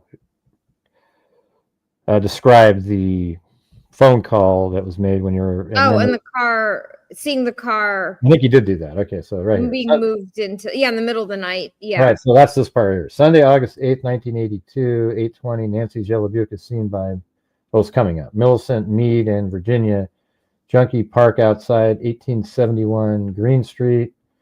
Monday, August 9th, the Leonardi see Nancy's yellow Buick parked inside the garage at 1865. Then tab 7, points for discussion with DA. And that says sometime that week, Alison sees Nancy's yellow Buick pull into the garage at 1871. And then boom, we put what you said up earlier in there. And then Saturday, August 14th, 1982, police discovered Nancy's yellow Buick parked in garage at 1871 Green Street. And they didn't know at that time, though, that it was also parked in 1865 until they did the investigation. Physical evidence of Nancy's body.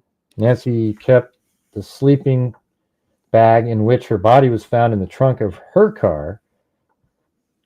Police report documenting finding of Nancy Galvani's body. Summary of Foster City Police Department. Those are the different elements that prove it. Witnesses Howard Histed and Melody Mills identify the clothes found during the search of 1871 Green Street as matching those Nancy was seen wearing on August 8th. And then Galvani runs out of alibis. Police failed to discover that Alison was with Moriarty on August 8th and not with Galvani. Alison called them both Pat. Why don't you do a close-up explaining why you would... I mean, I know you said it earlier, but explain why you called him Pat or something. All right, can you do that? Oh, okay, sure. I can see my one of my daughters about to arrive. The dogs are going to go crazy, so I'm going to mute it. We'll say this as a bubble. Do it like an auctioneer. I'm just kidding. Okay. Yeah, go ahead. But there's going to be a lot of barking in the background. That's okay. I mean, let's just wait then. Okay. Yeah. We'll go back to that here in a second. Despite Galvani's claim to have a midnight fight on August 8th, 1982, flight, not fight. Jeez, hold on. Oh, Emily, I'm on a live, so with the camera on. So I think yeah, okay. Okay, sorry. Can you go back, Gray, to what the question was?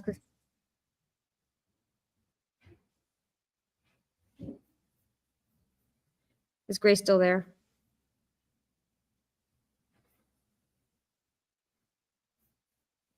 All right, that was a call I had to take. Oh, sure.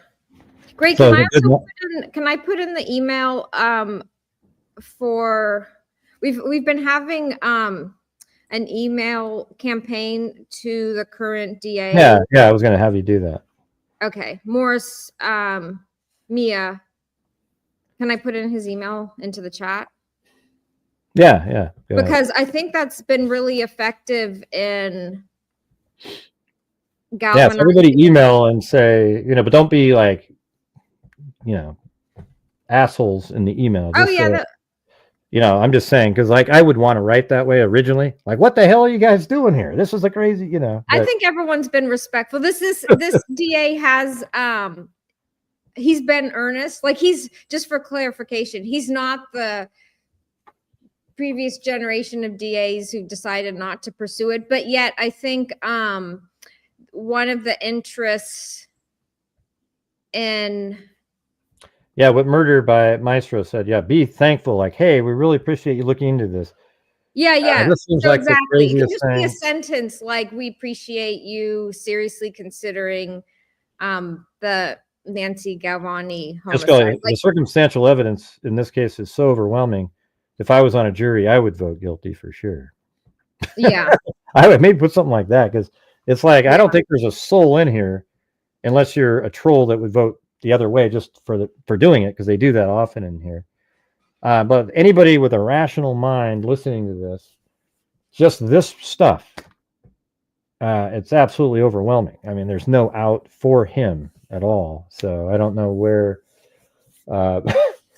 I'm just dumbfounded, really. It seems strange to even have to go through a case that's so obvious. Like, this is somebody dropped the ball a long time ago. Have you put it in there yet? Have you put it in? Oh, yeah, I did put it in. Someone's saying I need to be a mod for it to show up, though. Oh, maybe put it in. Hold on, I can email it to you if that's the way. Can't we do, like, isn't there a chat or something? Yeah, like, how about over here? Right here. Can you see the little chat on the side? Private chat? Oh, right, yeah. Yeah, just put it there. Yeah. I've never used that before, but hey, it's pretty cool. All right. Oh, and then from that you can show it. Is that how it works? That's Morris is the person's name. Yeah, Morris is his first name. Morris Mia. So Mr. Mia. All right, there you go. I just put it in there. Yeah. Okay, great. Thank you. Yeah, that's his email.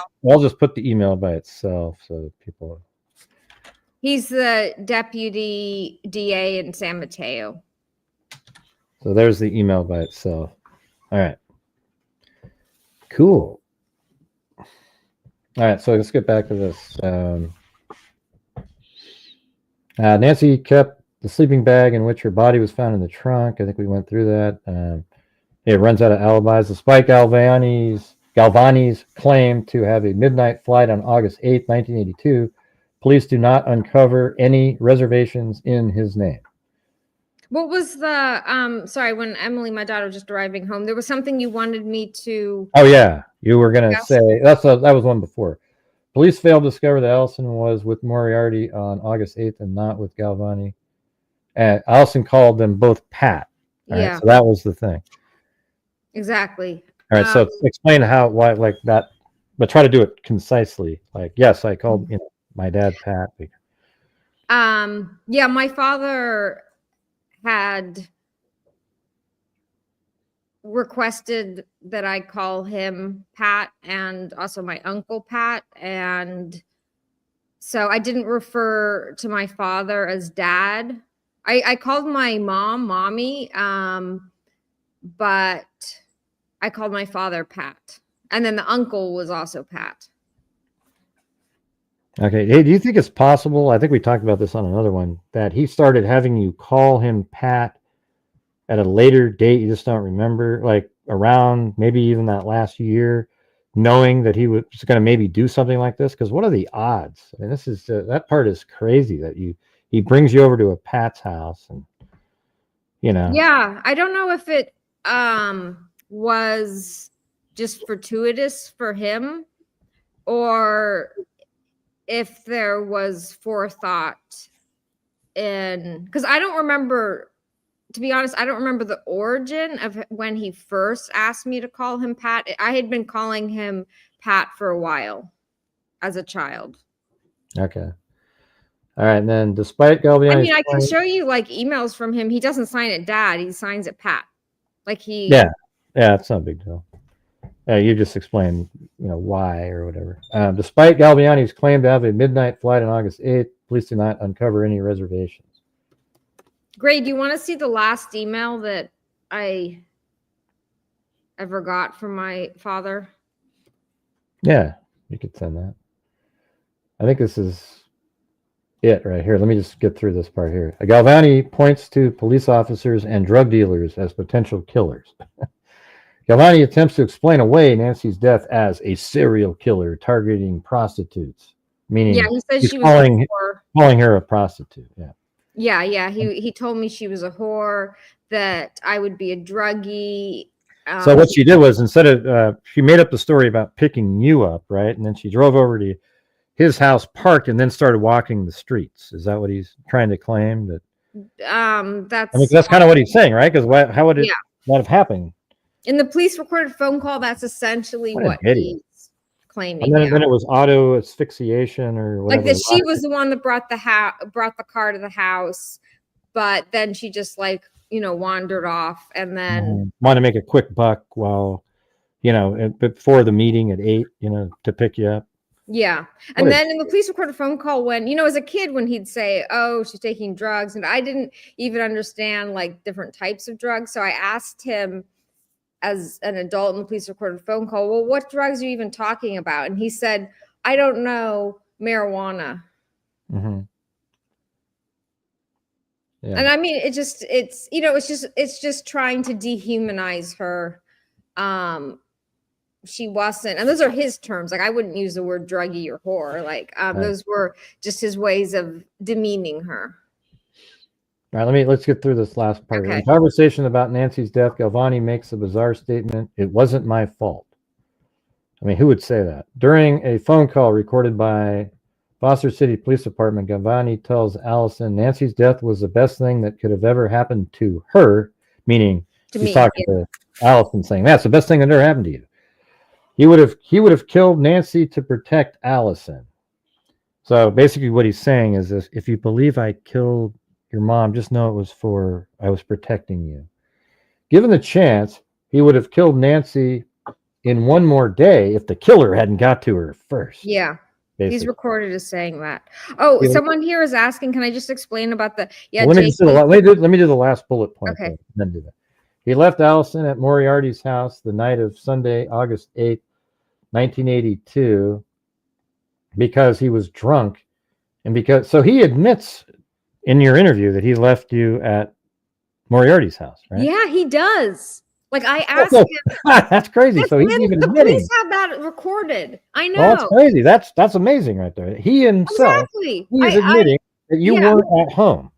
Exactly. He admits that. He doesn't know he's being recorded by the police. It was a phone call with me, and he admits, that was the night she was killed.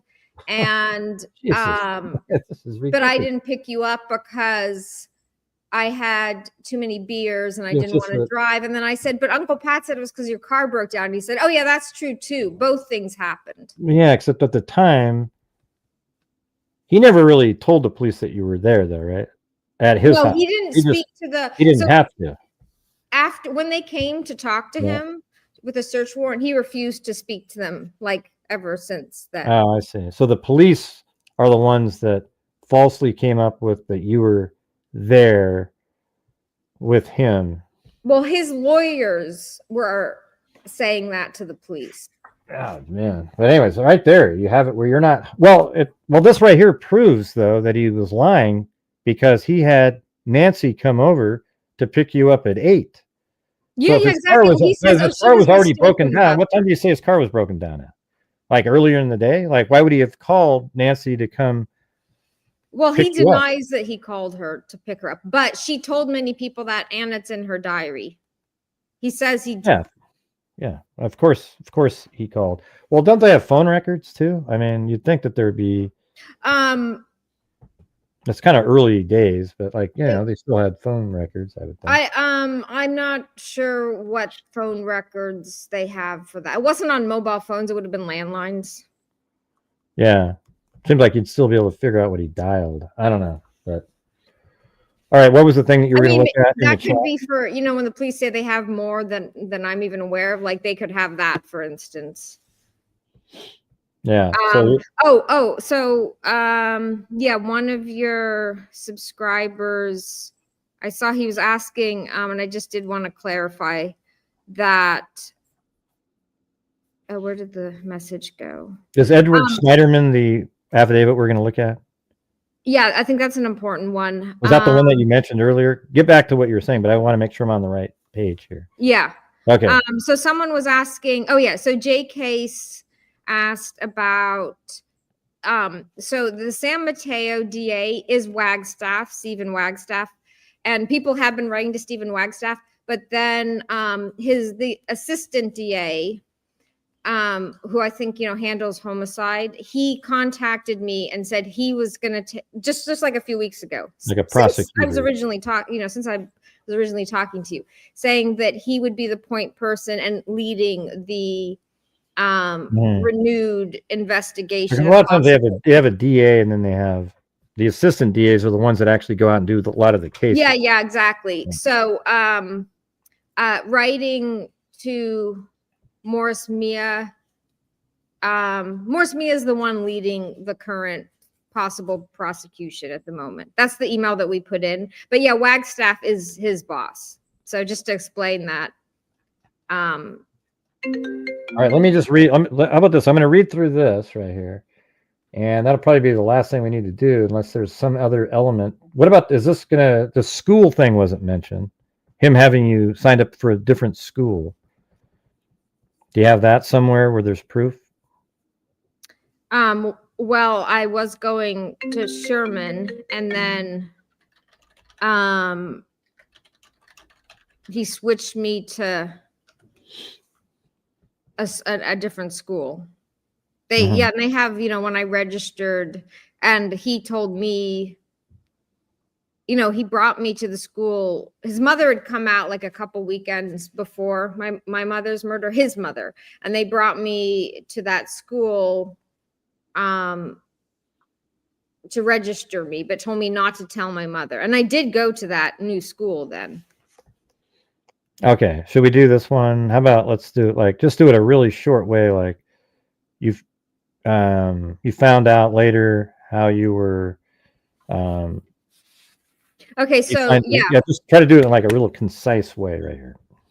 So the first weekend I spent with my father with their according to the temporary custody agreement, my father and his mother, Mary Galvani, brought me to Notre-Dame-de-Victoire was the school, and registered me at that school.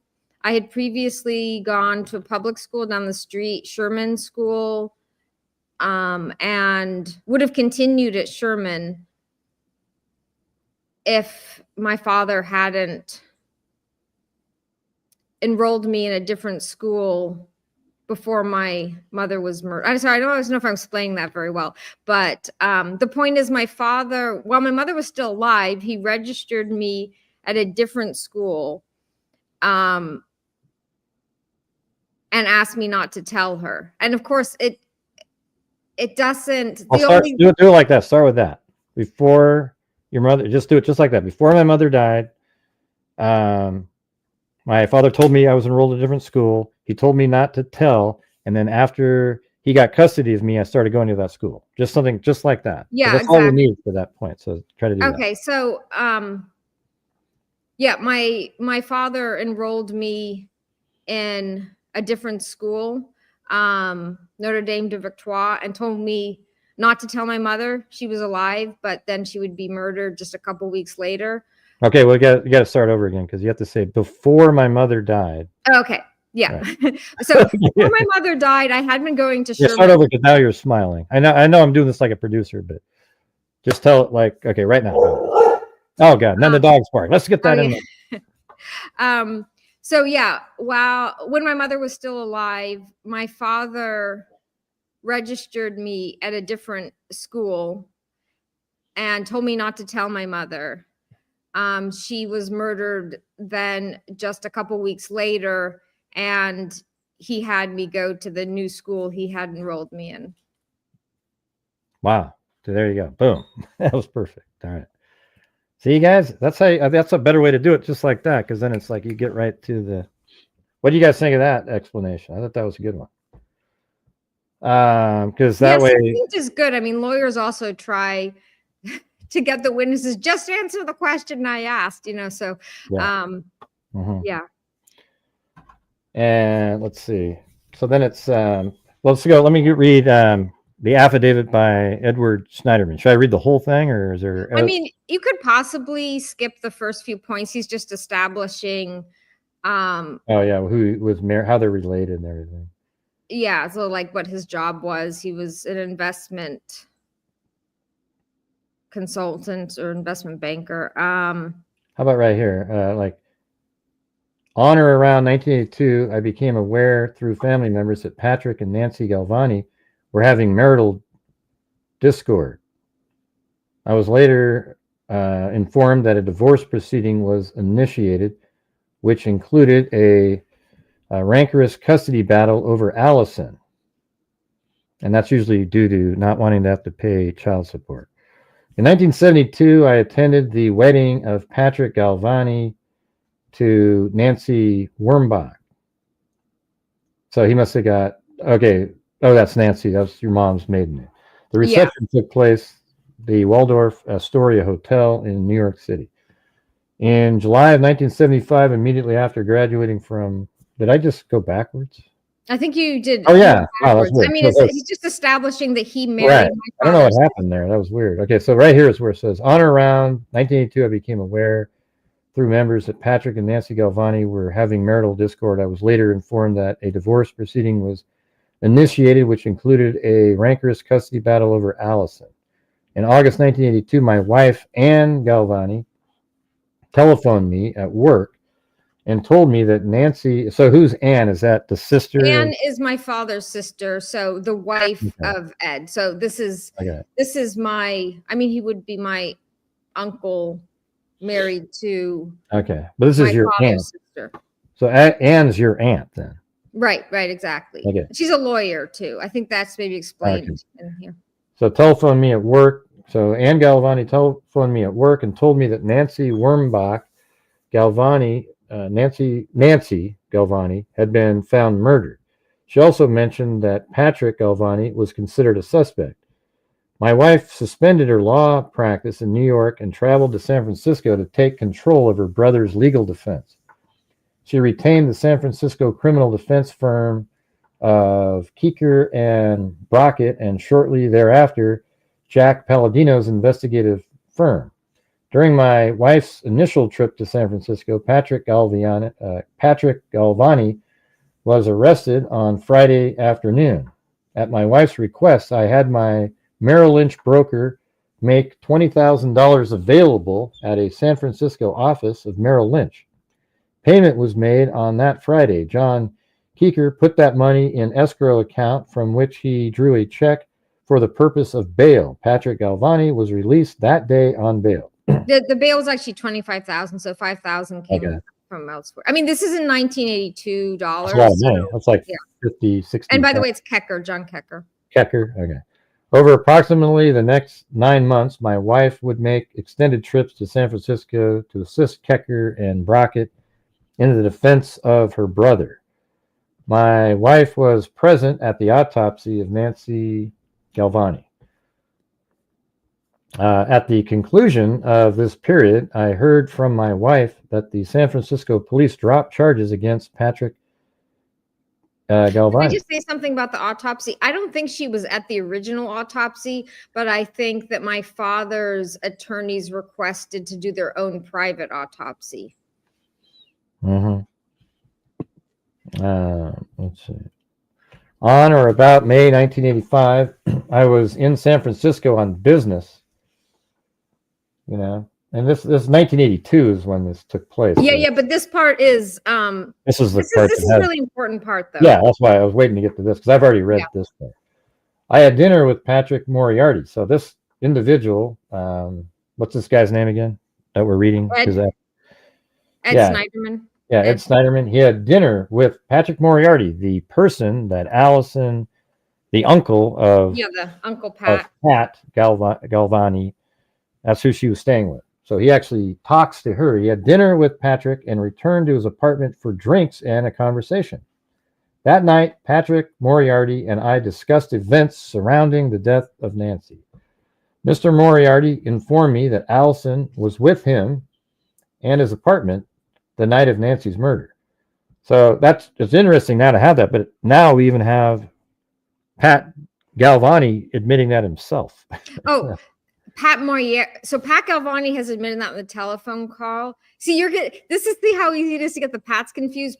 He's talking to Pat Moriarty. Yeah, I know. I didn't make a mistake there. I'm saying that even your dad has admitted now that that you were at Pat Moriarty's house. Yeah. Right?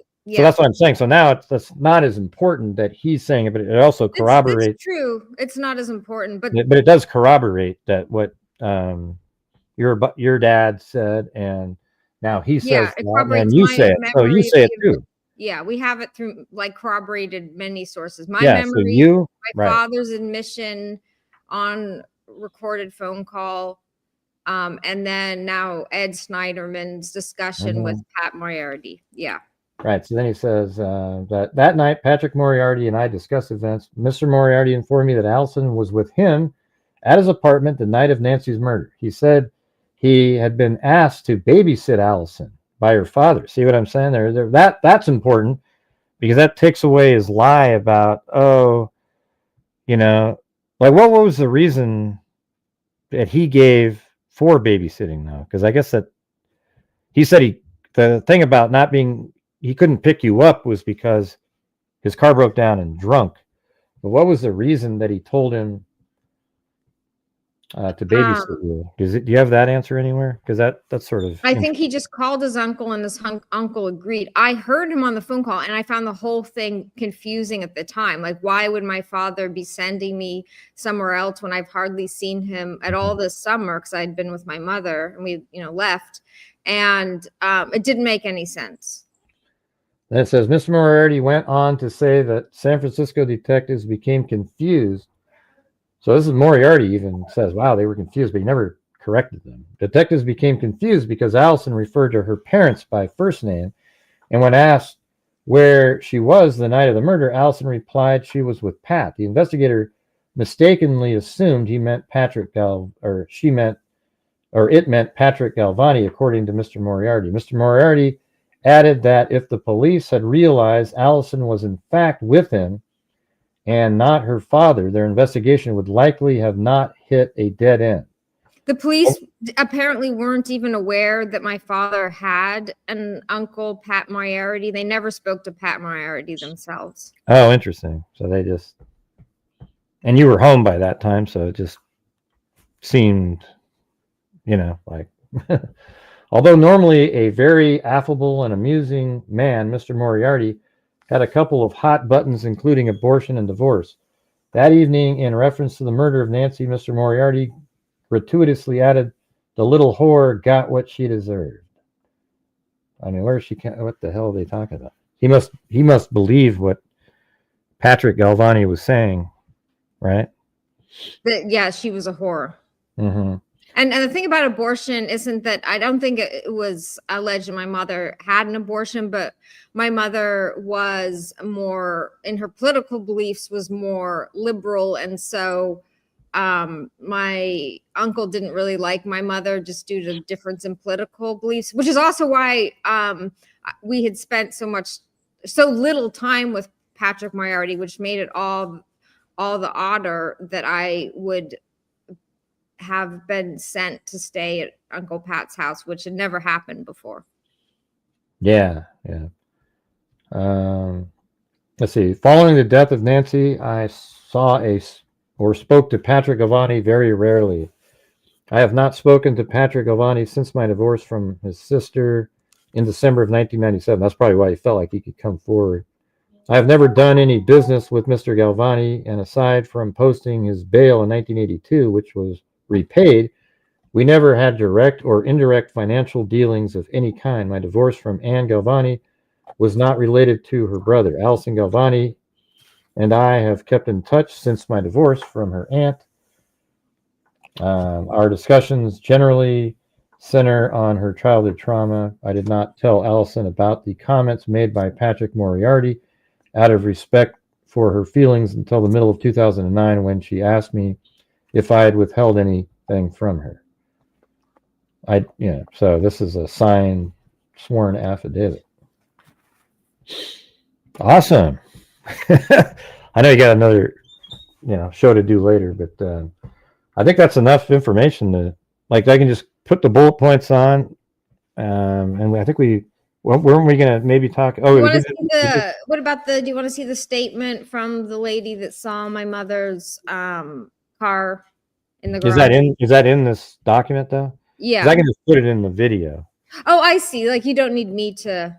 Yeah, no, I don't think you need to say anything because you already said have you done that one yet alone where you say that you saw the car? I think you did earlier, right? Where you saw. Yeah, that part.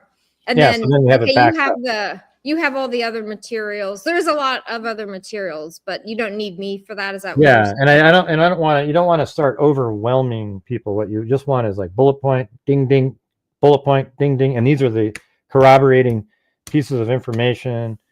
And it probably, and it tells a story at the same time that you're putting it together, right? So I think, yeah, seems like you should be on, people are mentioning TV shows, like it should be on one of those. I mean, if you put this on 60 Minutes, this case would be over in 5 seconds. I mean, it would just. I know, exactly. You know, or 48 hours, whatever the hell, not 48 hours, but 60 minutes. Do you have any, is there any other elements? I think we pretty much got all the main things. You know, I mean, that part about the school is premeditation. You know, like the premeditating factors. It's like he switches you to another school that tells you not to tell your mom. Yeah. And the reason he didn't want you to tell your mom is because that would, I mean, not only, you know, in the divorce proceedings, but it might indicate like, whoa, what's going on? Yeah, he didn't want her to, he wanted me to change schools, and he knew he was going to kill her in a couple of weeks. So why have her? There was probably some deadline by which he had to enroll me, you know. And I think he wants you to go to another school so that, you know, she doesn't have any friends that would know anything about anything. Oh, that's true. Yeah, that's a good point. You know, like I mean, what would the point of that? But now you're at a school where there aren't friends going, hey, I saw, you know, and there wouldn't be. You're just because like the other moms in particular, like she knew, she was friends with a lot of the moms. I mean, in those days, it was like more moms doing the pickup. There would have been a rumor mill at that school. Not at the new one. Now, I mean, all her friends thought he was guilty. Like they had heard her saying that he was abusive and he was threatening to kill her if she divorced him or got custody of me. Yeah. So let's see. Anything else? Any other elements that you think? I think that's pretty much. I mean, it's amazing if the police have even way more damning information. It makes you almost more angry. It's like, this is enough here, you guys. Circumstantially, he has no out. This is him. This is the guy. Then they have more. So what was it? It almost makes you want, someone needs to answer a why. What was it that they go, they're just, you know. If they think it's not over 50%, what is that? What's the well, the time that comment was made, they thought I was his alibi. Okay, well, there isn't one now. So I know. I feel like should be. Maybe you should change your channel name to "Not My Father's Alibi." Yeah, okay. I'm not. Anyways, so I think that's good. I mean, that was so amazing. I went through the document. I found that place that. Did you want to show the chronology? Did you show that already, or you're going to put that? That's what we just did. That's what we just did. Oh no, but that has. Did you there's a timeline, like the way it's depicted as a timeline? Oh, that was in the folder that. Yeah, I can go find that. I mean, I think we just going through it. It's really kind of the whole thing is. I don't know if I want to put something on the screen like that. I think you just want to tell the story with quick, concise bullet points. When you start putting charts up and people are like, oh, wait, so is that saying that the one was, you don't want to confuse anybody. You just want to, I'm basing it on the one that I did before that worked a long time ago. And I didn't even speak in it, to be honest. I just used clips from other people saying everything that they were saying. Yeah. But I'll take a look at it to see if there's anything that's missing, and then I guess we could try to add. I mean, if there's just documents that prove that whatever that point is, I can throw it in there. There's one with a kind of catchy title. Patrick leaves a trail of evidence. Yeah, I think I read that one too. I mean, I'll just look at those, and if I find something that I can slap in there, But I think that chronology that we went through is pretty much the story.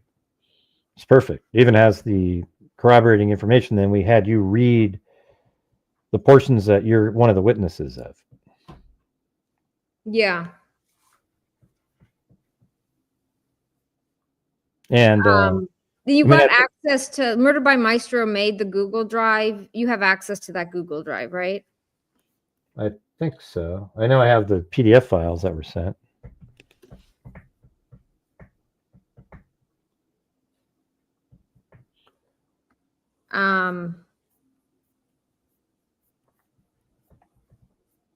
What are you trying to figure out? Oh, I wanted to show you how.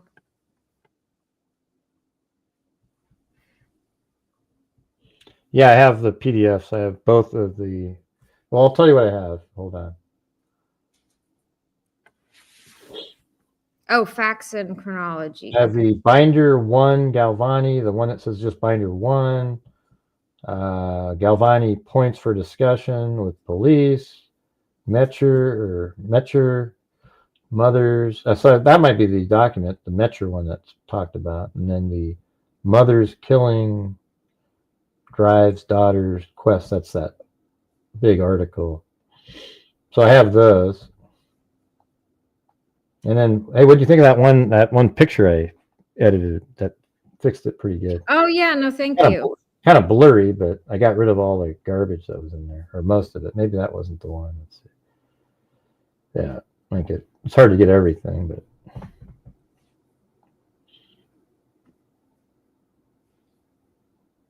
wait, that's your mom, right? Or is that you? I can't remember which one.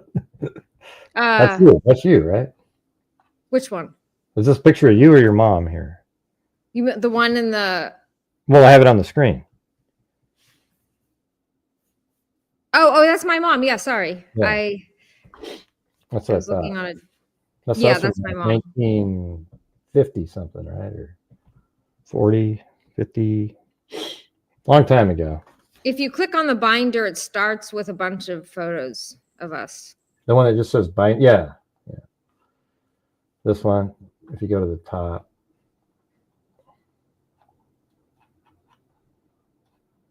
Right there. See, look at that. That's the one I just showed you. I made that pretty good compared to that. Yeah.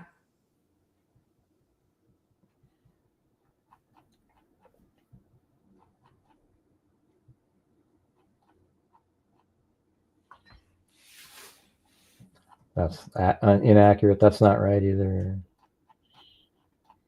Let's say we went to narrative and chronology. So there's a narrative we read at the beginning, which kind of just tells the whole story. And then we went through the chronology, and that's this part here, that all the corroborating information, and then we had you record stuff. So I guess if there's anything that is missing, I could just say, hey, we need to jump back on for 2 minutes and have you say some stuff. Don't know what that is. Sure.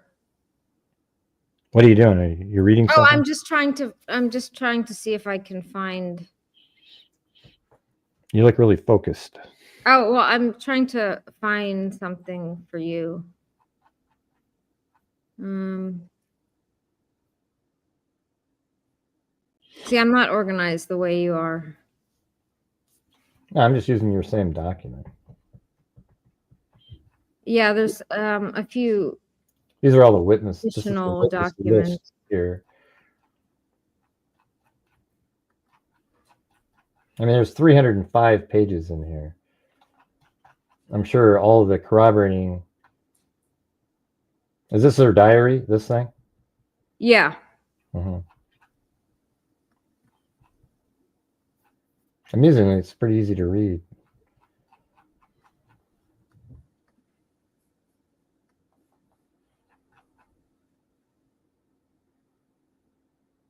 Oh, hold on. Is there a way I can share my screen? Oh yeah. Do you mind if I share? Yeah, go ahead.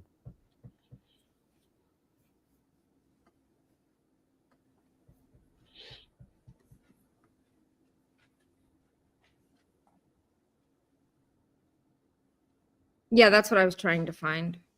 Yeah, see, that stuff gets You've seen that? confusing. Okay, yeah, you've seen that one then. Okay. Yeah, it's in there. I mean, I could use it to look at to see if I'm missing something, but if you put that on the screen, people are like, okay, there's question marks, and then it says, it's just that's Sorry. good for like if you're researching, you're just trying to get timelines, but on a video, that kind of stuff doesn't work too good, Okay. in my opinion. Hey, look at now, it's just you and me. Is there anything else that you feel like needs to be in there that we missed? I don't think it seemed pretty good. It seemed like we caught all the stuff from the last time, anyways. Yeah. I think it's all out. Okay, no, thank you so much, Gray, for covering it. And make sure that you don't log off until all the recording is uploaded. It's so much clearer. It's amazing. Oh, okay. Yeah, like when it all uploads later, like your audio is so much better, and your video is completely clear. It's pretty cool how StreamYard does that. But yeah. Well, there's Your Gypsy. Thanks, Your Gypsy. And then let me just thank everybody in here. I mean, you don't have to be hanging out if you don't want to, but. Oh, no, I'm happy to be. So we got thank you, my father's alibi, for your super chat earlier. Didn't have to, but thank you. Charleston Amy. And then we have, remember Charleston Amy from a long time ago. I haven't seen her forever. Do you know who that is? No. I mean, Charleston Amy used to be like, I'd see her. I just realized, man, she used to watch my show like years ago. So, hey, good to see Charleston Amy again. And so let me put it on the screen. So I got my father's alibi. Then we have Charleston Amy. And then it's Rosemary Romero. Thank you. Gray Hughes investigates for helping Alison and doing shows in support of Justice for Nancy. Okay, that's the hashtag I was looking for. Hopefully tomorrow is the day for justice. An alley cake. Then Georgina Stoliker. Then we have Mark. Then Patty's Playhouse gifted 5 memberships. Very kind. Then we have Shelly F. super sticker. Then Jay Case came jumping in with, good afternoon, y'all. Just back from a month-long holiday vacation. Nice to see you all. I remember you covering this case. Hugh Z. Good to see Alison and the freaks. I'm from Santa Cruz, near where this occurred. And Justice for Nancy. Or Mr. C said Justice for Nancy. Then Your Gypsy. Then there's also Sarah B. Sandy. Alley Cake and Susan Hicks on the buy me a coffee. So thank you. Appreciate it. Thank you. Yeah, I know a bunch of these people have been supporting, like Susan Hicks, Rosemary. Yeah, but I appreciate all of your subscribers. Well, I think we could do more. I think it's just useful to do shows where you just go back over it again. And just think through it again, just how we just did it. You know? And it's just the more you do it, the more people just go, God, this is ludicrous. I think this DA is going to choose to do something, in my opinion. Yeah, fingers crossed. Yeah. So I think that's going to do it, you guys. So, wow, that was like, what, 2 hours and some odd minutes? Like your mod says, Timothy says, justice that's overdue. Absolutely. That's a perfect sentence. All right. Anything else you want to say? No, just no, I appreciate the coverage and exposing the truth, even if the DA doesn't prosecute. I still am grateful for the coverage and bringing awareness and exposure of the truth, and just all the support from your subscribers and everyone who's said kind things with regard to my mother's case. Yeah, I don't think there's another answer at all than what we just, I mean, there isn't a soul in this room, and that means a jury of, who knows, man? Who knows what the jury would do? But I can't imagine them doing, Yeah, he's not guilty, man. How many people are watching right now? Well, if I did a poll, there'll be people that say he's not guilty. Okay, let's do a poll. Okay, Can we do a poll? I could do the poll, but you're going to get people, and those will be the trolls. So we'll be able to do the troll count. You'll get the troll count by the other side. Okay, so here we go.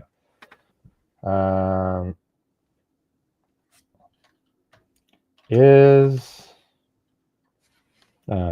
Alison's... What proportion are normally trolls? We'll have to... like, I don't know, 10, 20%. All right, so 10, 20%. If there's more than 10, 20% saying he's not guilty.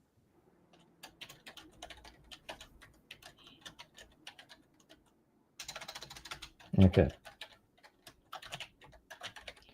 There we go. Here's my, the poll is Alison's father the killer of Nancy Galvani? Couldn't be more clear. All right, but in a minute here, we'll get some troll counts. Unless they're doing the reverse of what I said, just to be like, oh, don't do it. Okay. Don't do it this time. It'll show us that we're here. It's the Odinists. Right, look at that. 25 zip so far. Okay. That's pretty good. 27-0. So that's two different juries that all, two different juries that said, guilty. 28. So I guess it stops there. Nobody else is voting, but 28 zips pretty good. 29, yeah, absolutely.